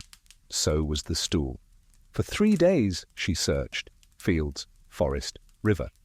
On the 4th day she returned to the hut and found the stool replaced, and atop it a single bell, not one of hers, a new one, smooth, bronze, unmarked. "I hung it with the others," she says, and waited. Every night since, she lights a lantern, always one, always hoping. A quirky tradition in this region holds that a bell gifted in silence will never ring unless its giver returns. That if you wait long enough and the bell chimes by wind or miracle, your wish will come true. She looks at you now. "It hasn't rung," she says, "but I'm not ready to take it down." Outside, the wind picks up. The bells jingle, just barely. A shy, tentative sound. She turns sharply, eyes wide. "Did you hear that?" she whispers. You nod. It might have been the wind, it might have been the wish, but either way, the lantern glows steady in the night, and the story lingers.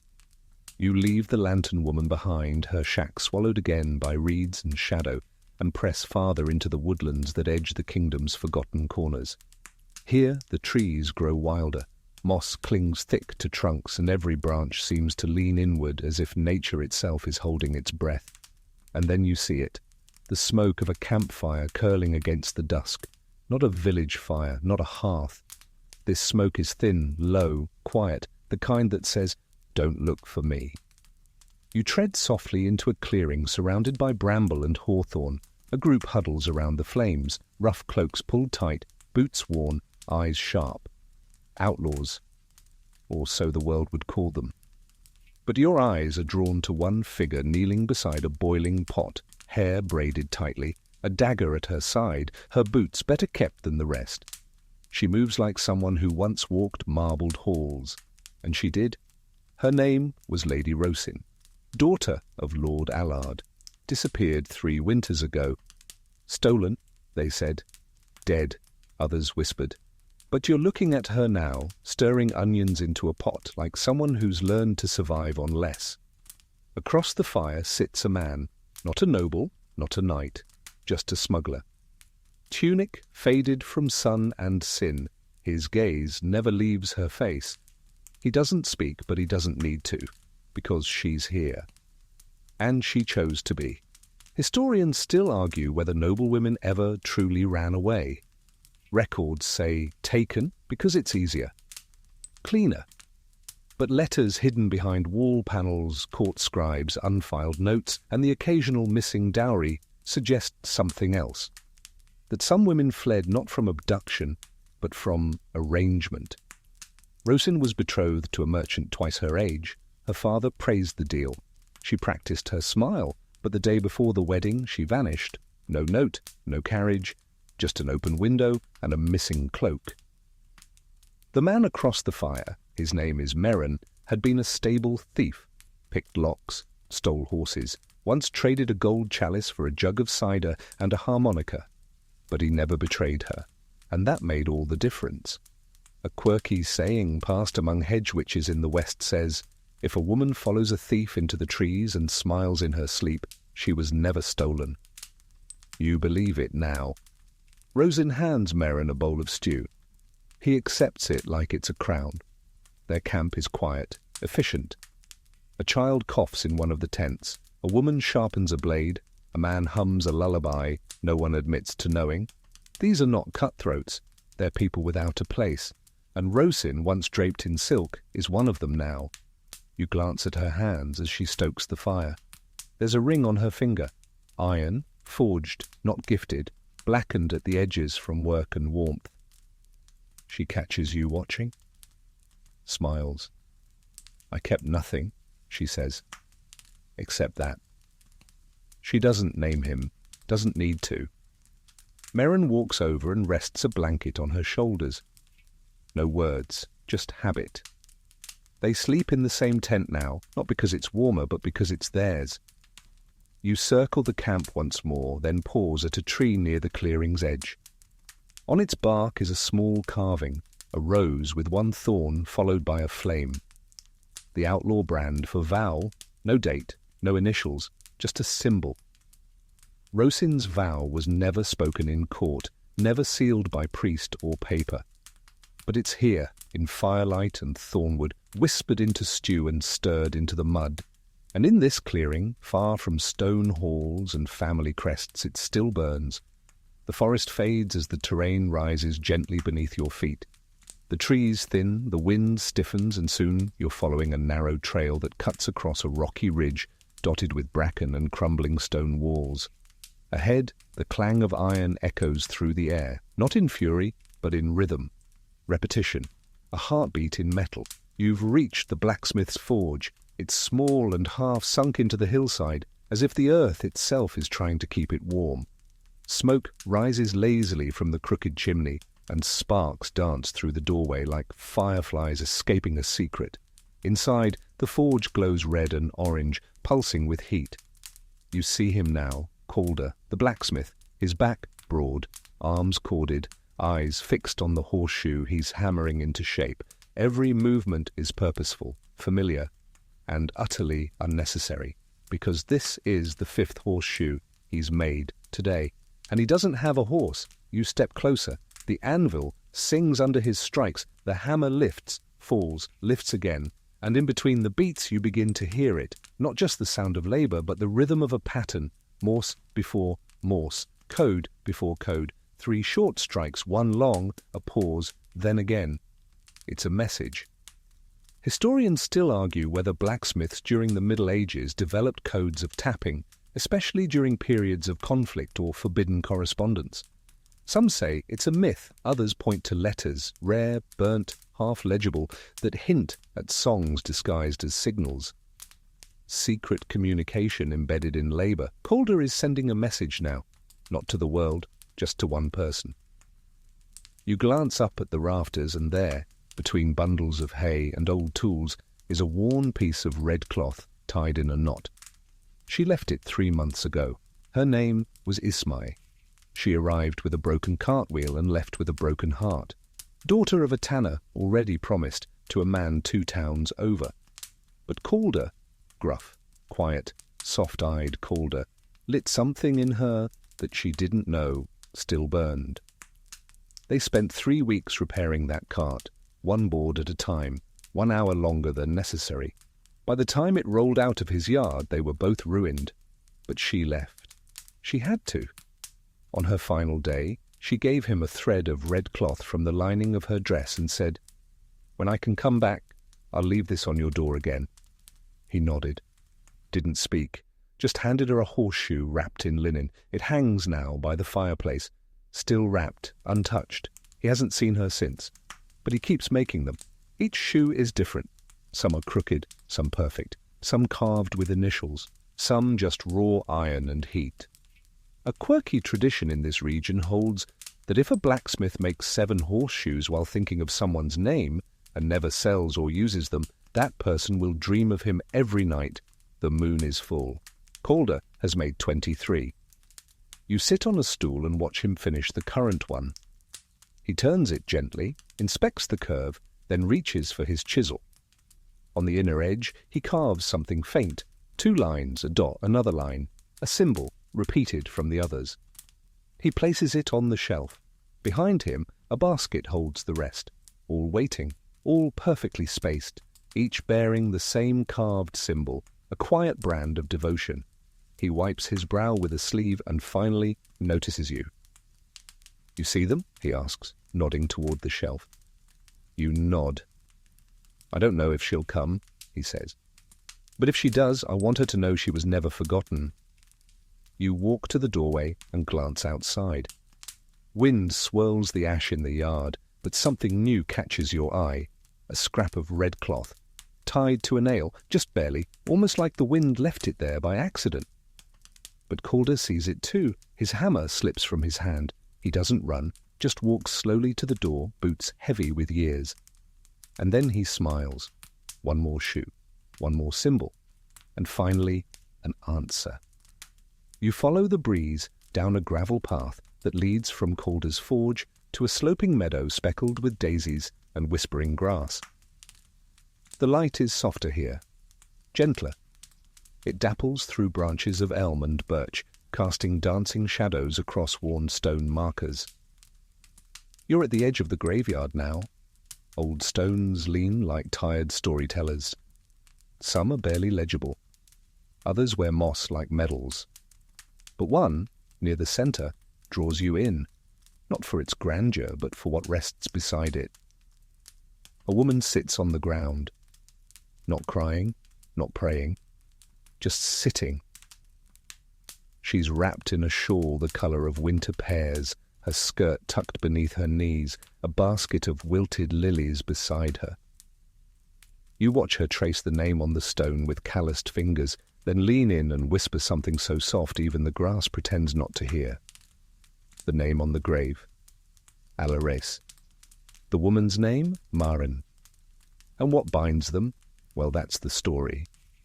You sit on a nearby bench, half hidden beneath ivy, and let the stillness settle. A bird lands on the far fence post and chirps exactly once before flying off again, as if it too is paying respects. Maren comes here every week, and every week she whispers stories. Not because Alaris is buried here, but because the world doesn't know she ever lived. Historians still argue whether women accused of falsehoods were given unmarked burials, or simply buried quietly to avoid scandal. But sometimes they say the women buried weren't dead at all, just disappeared, erased by families too ashamed to admit love didn't go where it was told. Alaris was the daughter of a local bailiff, stern, educated, prone to walking the edges of the village rather than its centre. Maren was a gravedigger's niece. Poor, quick-witted, fond of poetry she couldn't read. They met by accident, Maren digging a grave, Heloise bringing flowers to her aunt's plot, a dropped bouquet, a shared joke about worms. The kind of beginning no bard would write, but real all the same. They began leaving each other notes beneath stones, slips of parchment, sometimes a pressed leaf. Once, a pin shaped like a bird that Maren kept hidden in her sleeve until the day her uncle found it. It was over quickly after that. Heloise vanished, sent away, maybe to a convent, maybe across the sea. No one ever confirmed. But 2 nights later, Maren found something on the graveyard fence. A ribbon, tied in a knot only the 2 of them knew how to make, looped twice, tucked once, the tail folded like a bird's wing. And beneath it, a stone. On it, scratched hastily with a nail. "I will stay even if I must leave." Maren found this stone again and again over the next few months, sometimes near the old willow, sometimes by the chapel wall, always where they once sat. Someone was returning. Then one day, it stopped. No ribbon, no stone, no sign. But still, Maren returned, every week. She chose this grave not because it was Heloise's, but because it was the only one without a name. The caretaker allowed her to plant lilies there, said nothing, just nodded once and left. A quirky tale from a 15th century herbalist's diary tells of a flower called whisper-root, a mythic plant said to grow only on graves where love was buried alive.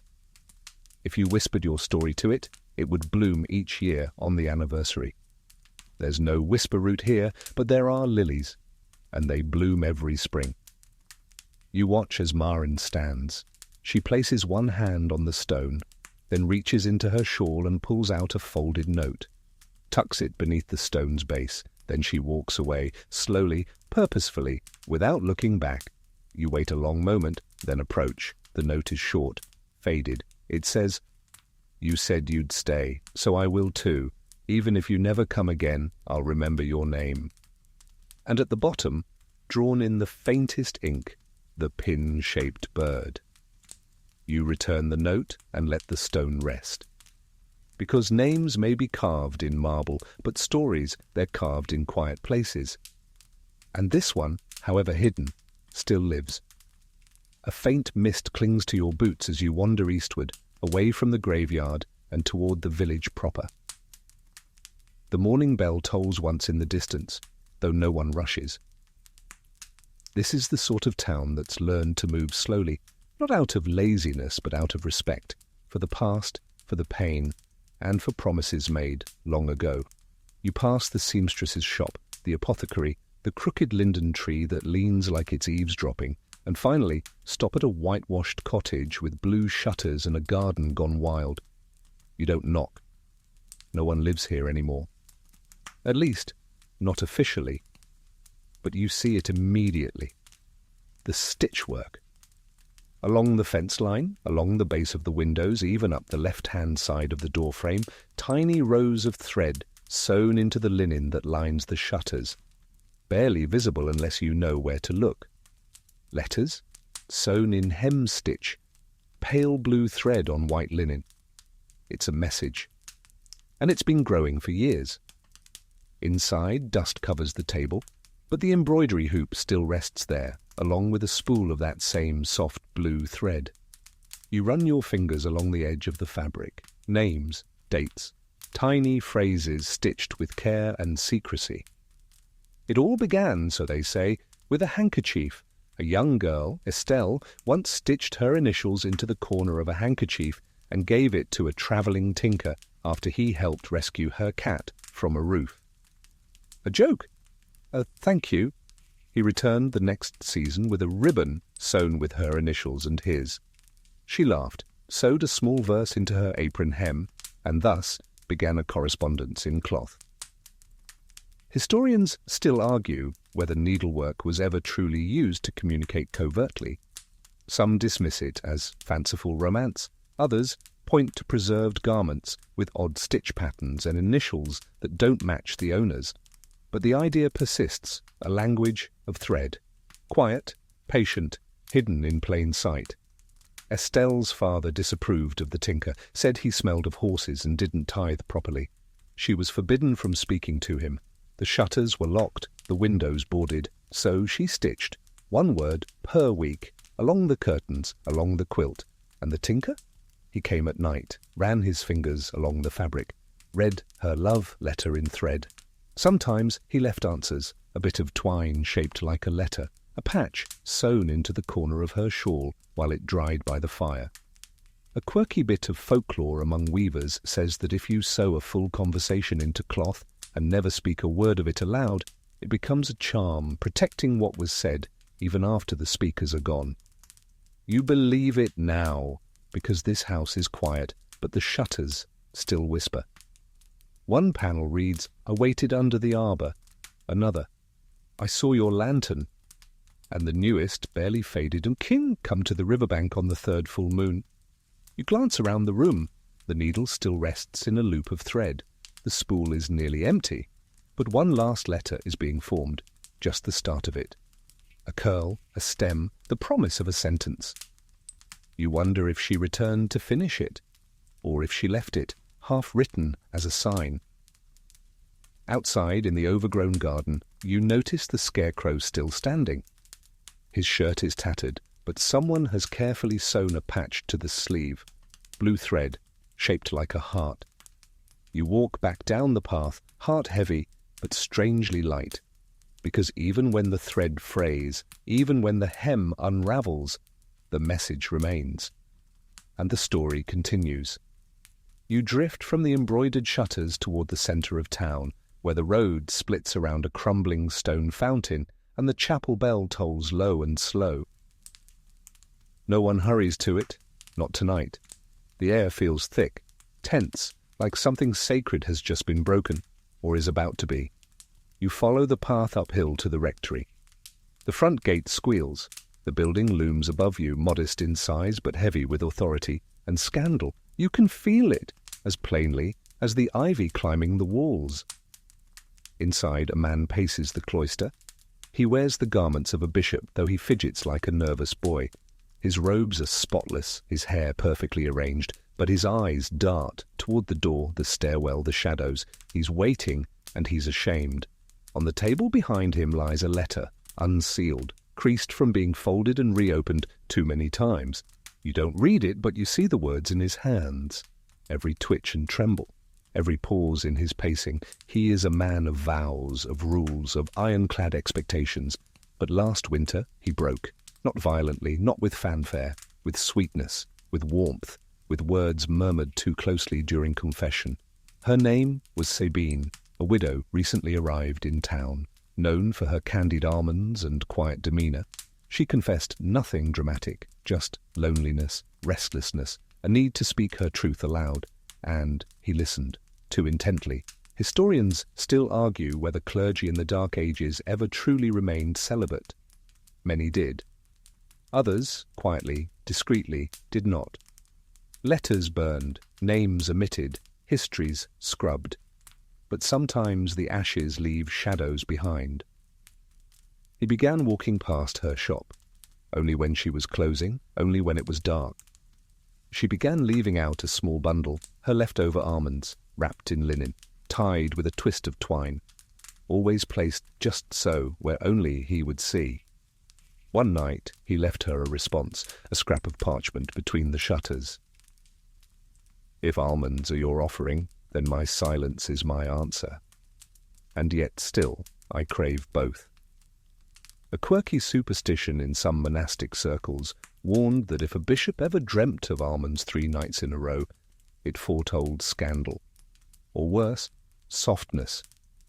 He dreamt of them for weeks. They never touched, not once. Not even when he came to her shop under the pretense of discussing poor relief.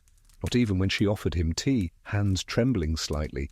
Not even when she placed a single almond in his palm and closed his fingers around it. He left in silence. Tonight he paces because someone knows. The letter arrived this morning, unsigned, a single line. God sees beneath the almond tree. He doesn't know who sent it, he only knows the consequences, and yet, on the table, next to the letter, sits a fresh bundle. Candied almonds, just 5. You glance at the fire. Low now, glowing, not roaring. He walks to the hearth and stares into it. Not dramatically, not theatrically, just long enough that you begin to wonder if he's trying to see a different future inside the coals. Then he does something unexpected. He walks to the table, picks up the almond bundle, unties the twine, and eats one. Slowly, deliberately. You'd think it's just a snack, but it's not. It's defiance. It's resignation. It's a whisper to himself, I was loved, and I loved. He finishes all 5. Then, calmly, he folds the letter and tucks it beneath his robe.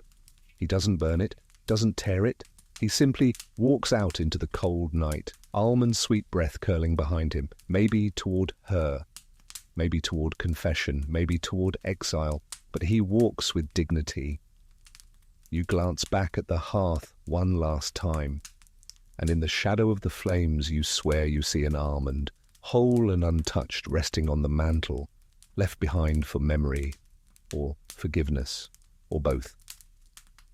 The night deepens now, full and velvet, draped over the village like a blanket you're not sure was meant to comfort or conceal. The stars blink in and out behind drifting clouds, and somewhere in the hills a dog barks once, then falls quiet. You pass a vineyard long gone wild, the vines curling around broken trellises like old stories looping back on themselves. Then farther still to the edge of a former priory, its stones crumbling, its chapel roof long collapsed. It's silent here, abandoned, or nearly. You step carefully through the arched entry where a wooden door once stood, and you find her. A young novice kneels near the altar, hands folded, lips moving in prayer, or maybe poetry, or something stranger still. She looks up, not at you, not at anything, but into the darkness as if someone else has just left. You walk slowly, softly, and sit on a cracked bench nearby. She breathes deeply and begins to speak. He said he died, she whispers. But he didn't. Not entirely. You stay silent, listening. I see him every 3rd night, always at the same hour, always at the foot of my bed. Now you might expect her to tremble, to weep, but she doesn't. She looks illuminated, haunted in the gentlest sense. His name was Etienne, she says. He was a lay brother. Taught me how to trim the vines in the garden. Said my hands were too soft. She smiles, not with amusement, but with disbelief that such softness ever existed. They were careful, very careful. A few glances. A shared cloak during a thunderstorm. A single note hidden in the seam of a glove. When you pray, I listen. When I pray, it's for you. They never spoke of what they wanted, just what they were afraid of. Then came the fever. It swept the priory fast, curling through the cells like smoke. 3 brothers died, then Etienne, or so they said. She never saw the body, only heard the bell toll, only saw the fresh-turned earth, only heard the garden go still. But a week later, the first visitation came. Late, cold. She awoke to the soft sound of sandals on stone. He stood at the doorway, pale, unblinking, and then gone. Historians still argue whether medieval visions were divine, delusional, or just undiagnosed grief. Many nuns claim to see saints, others demons. A few, very few, claim to see someone they had once loved. These claims were quietly dismissed, labelled as sleep trances, or fasting madness, or worse, heresy. But she insists. He comes back, she says, every 3rd night. He doesn't speak, but I know it's him. You glance toward the altar. There, behind a fallen candelabra, is a tiny scrap of parchment, newer than the rest. You step forward and read it. Just 3 words. You're not alone. A quirky belief in certain cloistered communities held that if 2 people exchange prayers under the same star 3 nights in a row, their spirits would find each other again, either in this world or the next. She believes she's found him, or that he's found her, and she's not frightened. In fact, she's stayed. While others fled the ruined priory, she remained. Cleans the altar once a week, lights Candles with beeswax she renders herself, keeps the garden alive with herbs they once planted together, sage, rosemary, rue.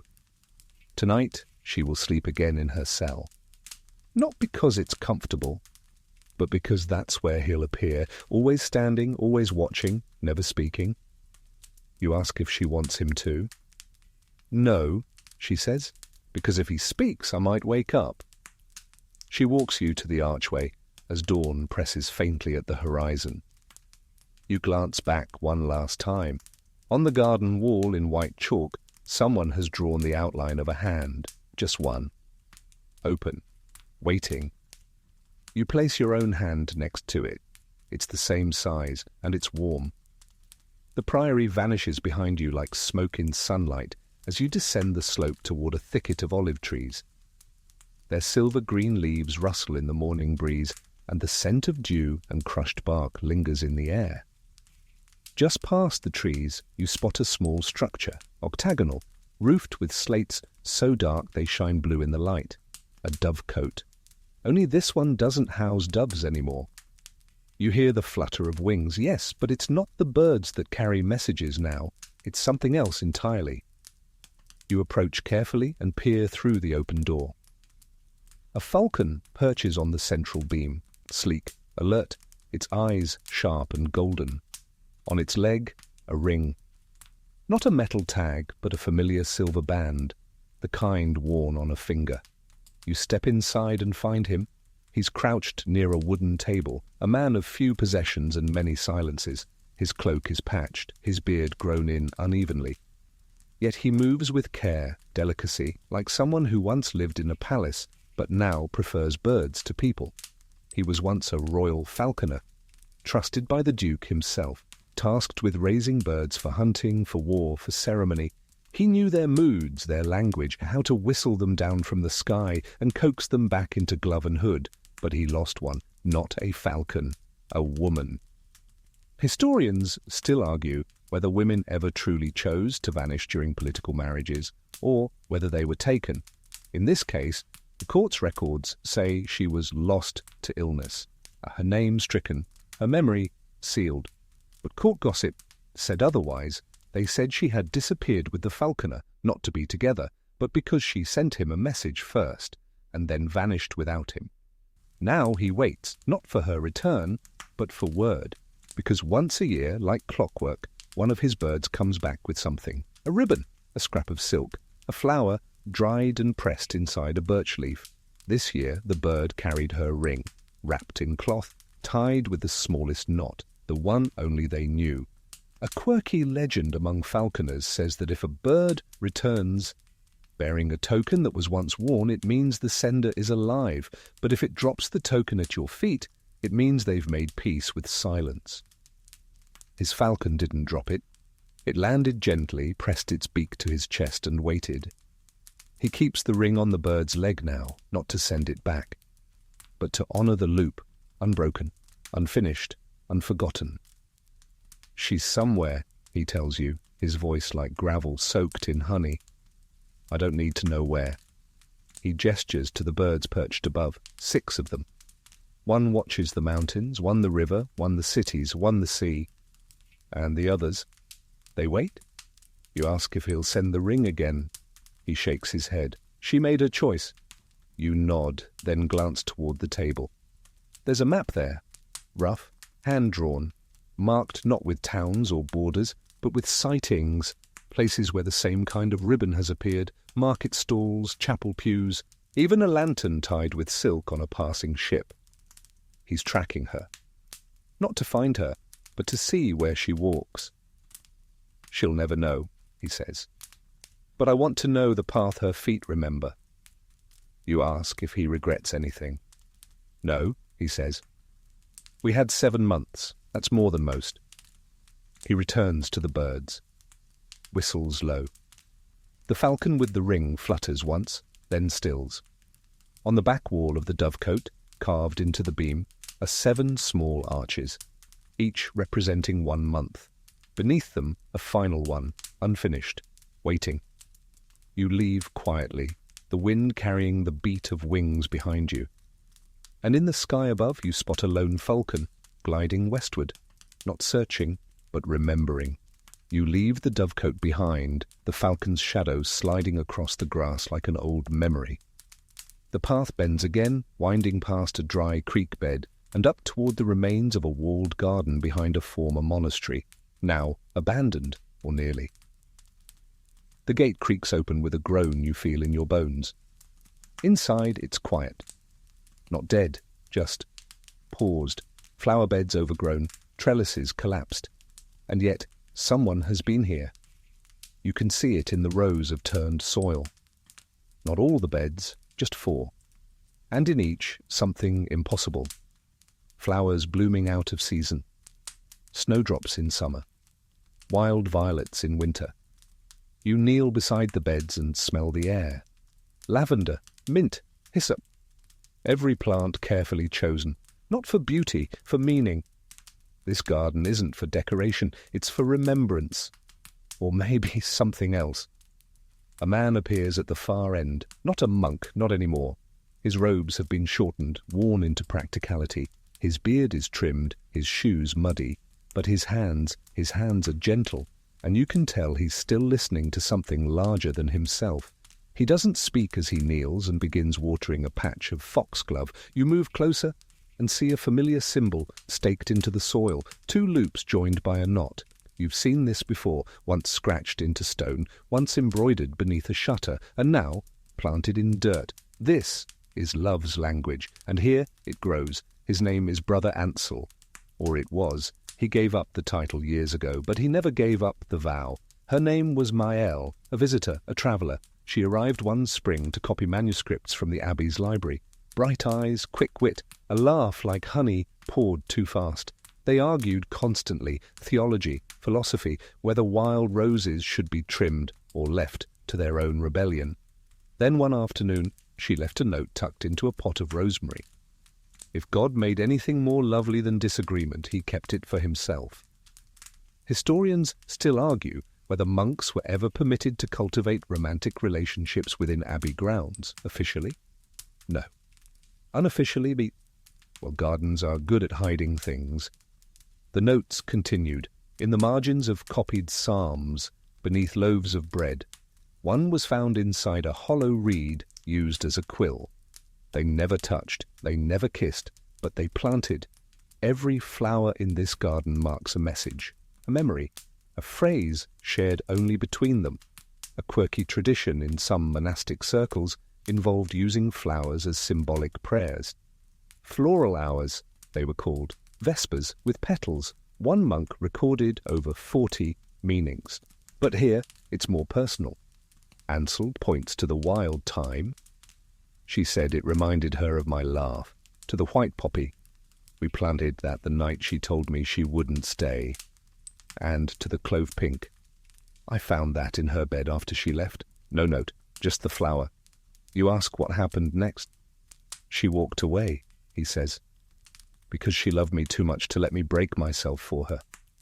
You pause, then ask why he stayed. I made vows, he says. Some to the church, some to her. I've tried not to break either. You rise and walk along the garden's edge. Near the far corner, beneath a crooked sundial, lies a small pile of stones, not a grave, a marker. A ring rests on the top stone, simple, iron, rusted slightly. Beside it, a carved bit of wood in the shape of a flower. A new one, you touch it, it's warm. She still sends them, Ansel says behind you. Once a year, no message, just a flower. Always something she never planted here. You ask if he replies. I do, he says. I plant it.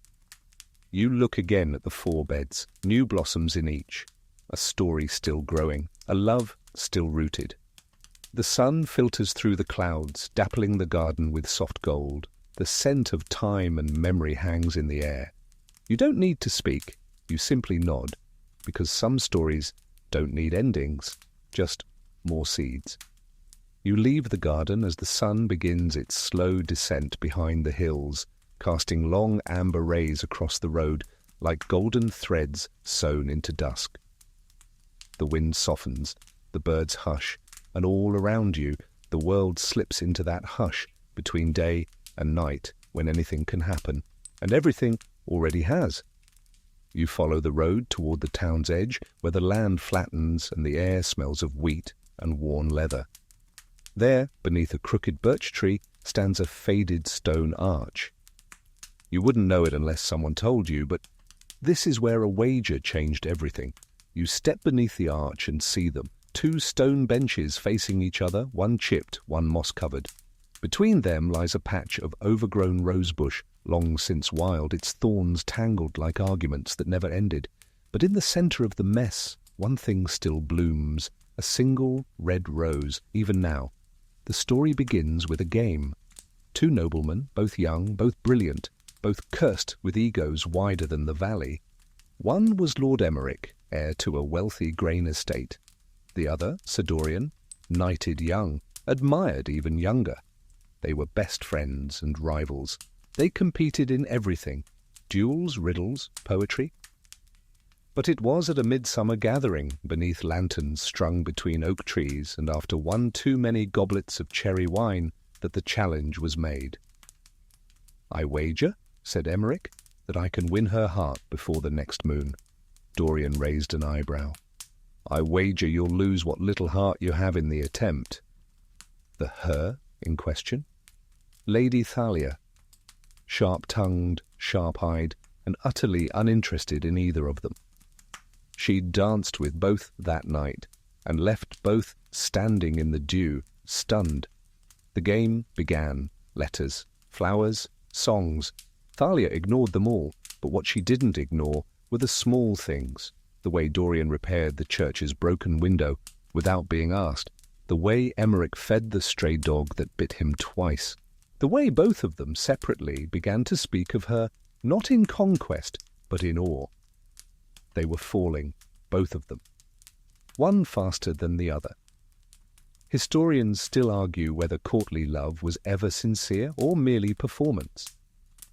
But in this case, sincerity tangled them like vines. Then came the wager of the rose chain.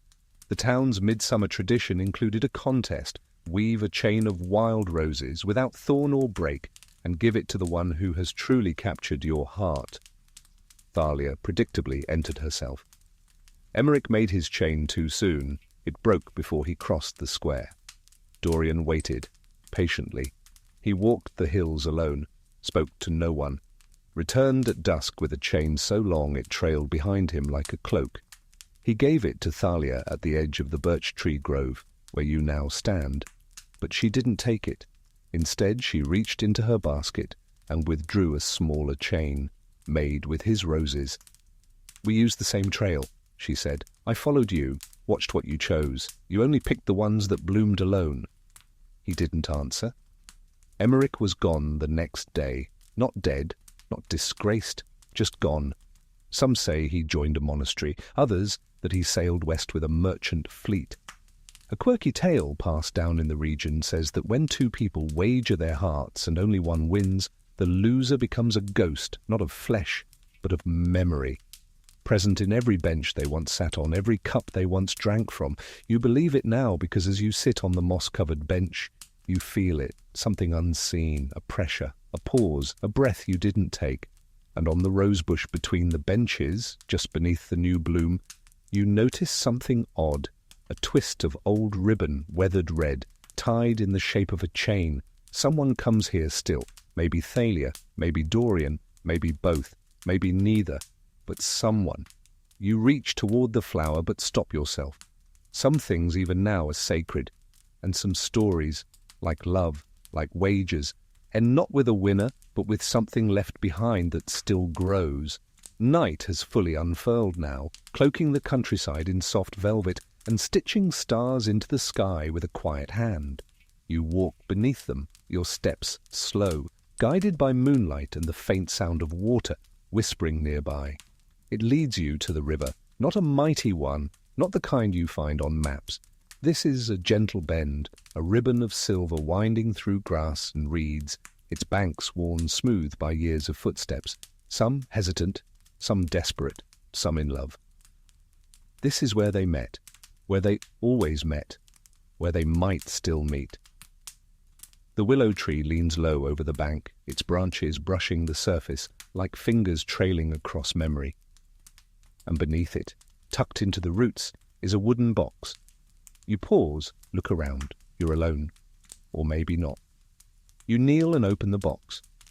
Inside, a worn scrap of parchment, folded carefully, the edges curled from damp and time. You unfold it and read the final line first. To the river, always. It's signed with two initials, C and M. Their story began here, decades ago. He was a washerman's son. She, the daughter of a lace merchant. They met while skipping stones. He showed her how to find the flat ones. She showed him how to flick with her wrist. They met again the next week, and the one after. By the end of summer, the willow tree had become their cathedral, their confessional, their dance floor. They carved their names into the trunk, not with a heart, just the names, just enough. Then came the marriage proposal, not his, hers from someone else, rich, safe. Her family agreed, but she didn't say yes, not yet. Instead, she asked for time. 1 month, she said, and meet me here every Sunday. He did, rain or shine. He waited. She came every time, until the last Sunday, when she didn't. Historians still argue whether rivers were ever truly used as meeting places in secret courtship traditions. Some claim it was superstition, that rivers carry away longing. Others believe they were sanctuaries because rivers don't speak, they just remember. He waited until dark, then walked home soaked to the bone. He didn't see her again for 30 years, until the funeral, her father's. She came back in black, quiet, alone. They met eyes across the chapel, said nothing. But that night he returned to the river, and she was already there. She'd remembered. They didn't speak of the missing years. They didn't ask questions. They just sat on the grass beneath the willow and let the river talk. After that they came often, not every week, but often enough. Too old for scandal, too familiar for doubt. They brought tea, books. Once, a blanket and 2 apples. He carved a new message into the tree just below the old names. You still flick your wrist. A quirky bit of folklore from this region says that if 2 people visit the same river bend long enough, their reflections will begin to appear even when they aren't there. That the water remembers them even when they've gone. You peer over the edge, just water. But maybe something else. Back in the box are more notes, all dated, all brief. Spring bloom early this year. I left the red scarf in the willow's hollow. You look tired today. Rest. And finally, this one. If I go first, wait here once more, just one time. Then let me drift. You close the box and tuck it back beneath the roots. The wind picks up slightly, brushing the reeds in a slow applause. You turn to leave, but not before glancing at the willow once more. Its bark still holds their names, and the river still flows. The river fades behind you, but its song lingers, low and winding, like a memory you hum without realizing. You follow a path carved by time and habit, rather than maps, until the land opens into a gentle rise that overlooks a cluster of cottages below. To the east, the chapel bell rests silent. To the west, fields stretch like a patchwork quilt, edges soft in the twilight. And perched on a low stone wall, facing neither east nor west, but simply here, sits an old man. His back is straight, his hair is white, and in his lap, resting across a folded blanket, is a lute. The strings are worn, one is missing. He's humming. You don't recognize the tune, but something in it clings to the air like wood smoke. Familiar and ancient and terribly gentle. This is the blind minstrel. He comes once a year, always in late autumn, always alone. He plays only one song, always the same, no words, just melody. And no one knows why. He never speaks, sleeps beneath the stars, eats what's given, and then disappears, walking west with the last of the leaves. But the melody stays, and the townspeople remember. Historians still argue whether the song is original or borrowed. Some say it matches a battle dirge from the time of the Western Fracture. Others claim it echoes a lullaby once sung in the northern provinces long before borders hardened. But one archivist, quiet, persistent, probably right, believes it was written for someone. Because the song never changed. It never tried to become popular, never grew longer. It stayed the same, like grief, carved in amber. The story goes that once, long ago, the minstrel was not blind.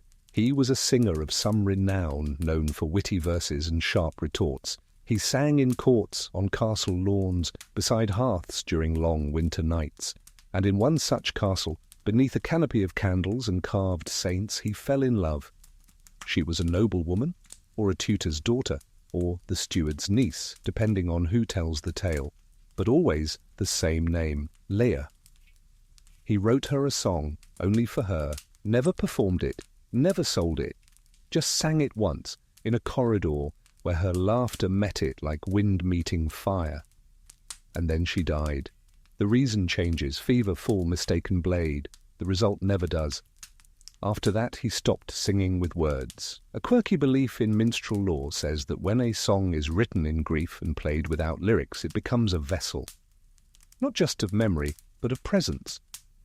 That those who hear it may, just may, feel the heartbeat of the one it was written for. You sit quietly on the stone wall beside him. He doesn't look at you, but his fingers shift. The melody bends slightly, it welcomes you. You close your eyes and listen. The notes aren't perfect, the rhythm falters. But the soul of it, that remains. It's not mournful, not bitter, it's patient. It says, I remember you. And somewhere between the notes you hear laughter. Soft, brief, real. He finishes and rests the lute across his lap.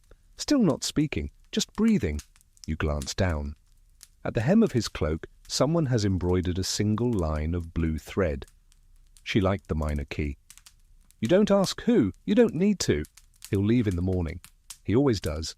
But tonight, the song lingers in the air like perfume from someone who left the room just seconds ago.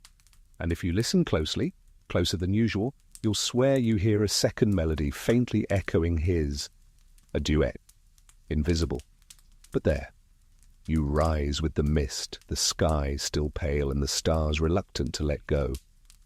The minstrel has vanished, no footprints, no trail, just silence and the fading hum of his last note, still tangled in your thoughts. You follow the road, out of the hills and back toward the village's edge, past tilled fields and shuttered shops, until you reach the lane that leads to the granary. But tonight, you pass it. Tonight you're following candlelight. A narrow footpath winds between two hedgerows and leads you to a small barn. Simple, weathered, its slats uneven, and roof patched with canvas. But through the cracks glows a soft flicker. And above the door, chalked faintly into the wood, is a symbol, a circle, a dot, a line. It means ready.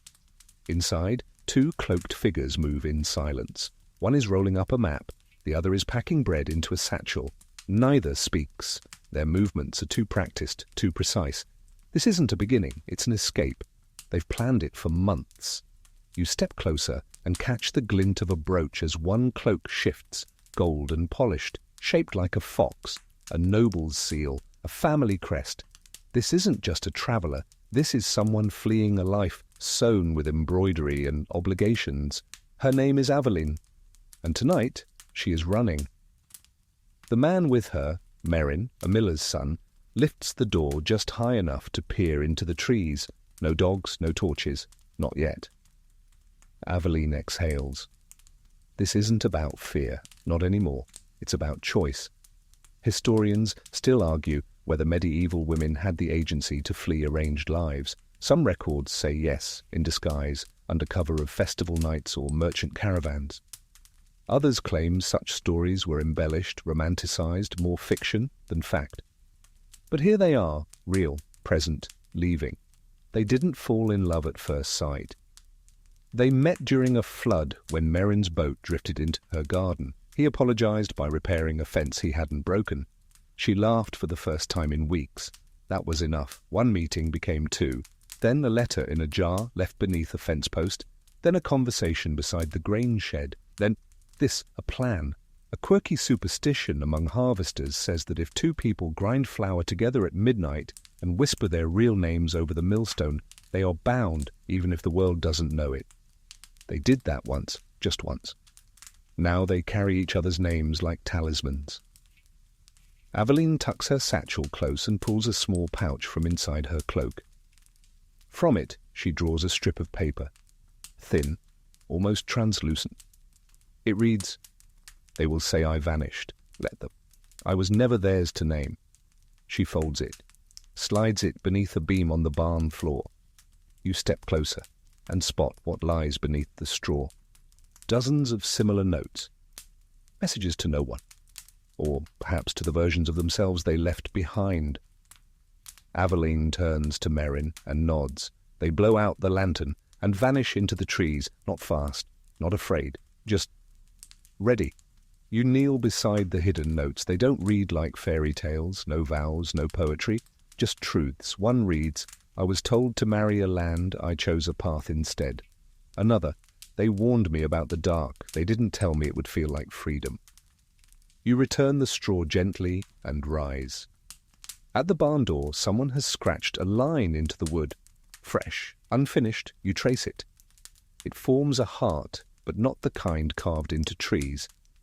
This one is split in two, and joined by a dotted path between, because not all love stays, some of it leaves, and some of it must. You follow the dotted path for a while, until even the whispers of Aveline and Merrin fade into the hush of night. The trees grow taller here, the moonlight thinner. Every twig that snaps underfoot feels ancient, like it's been waiting centuries to break.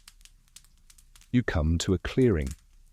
In its centre, a stone circle, not grand, not sacred, just a ring of knee-high rocks, moss-covered and tilting, forgotten by everyone except the ground, and the ghosts of a final love story. This one, they say, wasn't supposed to happen. He was a stonemason. She, a widow twice over, older by at least 15 winters, wealthy by inheritance but lonely by circumstance. They met while he was carving a headstone. Not hers, not yet. She asked if he believed in fate. He said no, but believed in gravity. "Same thing," she replied, "just less poetic." They talked for hours, which became days, then years. She paid him to carve fountains and door frames and sundials, but always stayed to talk. When the plague came, she stayed behind to tend the sick. He built coffins. They saw each other less, then not at all. One winter night, she vanished, and when he returned to her cottage, he found only a stone, roughly hewn, on her table. Not finished, but on it, a carving. 2 hands not touching, just nearly. The space between them hummed. Historians still argue whether their story ended in death or disappearance. A merchant once claimed she boarded a ship in secret. Another swore he saw the stonemason leave the village for the hills, carrying a carving wrapped in linen. But what remains is this circle, because years later someone arranged these stones here. One for every season they'd shared, one for each conversation never finished. A quirky folktale insists that if you sit in the center of the circle and close your eyes, you can hear them talking still, not in words, but in pauses, in the way silence curls between people who love each other more than they can say. You sit, and you do, not words, but presence. You hear the scrape of a chisel, the rustle of pages turned, the briefest breath of a laugh, then stillness again. You lie back, the stones cool behind your shoulders, the sky vast above. The stars have arranged themselves without your input. The breeze carries the scent of pine and old secret, and it all feels so far from where you began, from secret passageways and cloistered gardens, from notes tucked in bread loaves and wagers lost beneath birch trees, from rivers that remember and roses that bloom against the odds. You've wandered through 10 centuries of impossible, forbidden, inconvenient love, and not one of them ever quite stopped it, because love, real love, has always found its way, through silence, through stone, through sleep. And now, as the stories settle and your breath finds its slower rhythm, the world begins to soften. The forest, once thick with footsteps and whispered secrets, sinks into silence. No more hoofbeats, no creaking doors, just the hush of distant wind brushing through unseen branches. You're lying beneath a sky that has watched all these stories play out and never told a soul. A sky that cradles the hush of forbidden promises, the gentle weight of long-held hands, and the glow of memories too tender for daylight. You feel the ground beneath you, not cold, but grounding, like a worn quilt laid across your chest. It holds the echoes of every laugh, every sigh, every secret word passed in candlelight or carved into the bark of a willow tree. Let your breath slow even more now, deeper, longer. Inhale the warmth of the chapel garden, the river's lullaby, the scent of time in a monk's quiet sanctuary. Exhale the weight of daylight, the noise of reason, the need to explain any of it. You don't need to remember every name, just the feeling, the rhythm, the tenderness. Let the stars blur now. Let the music of the blind minstrel wrap around you like a scarf that still smells faintly of someone you once loved. There's nothing left to do, no one left to meet, only rest, only hush, only sleep.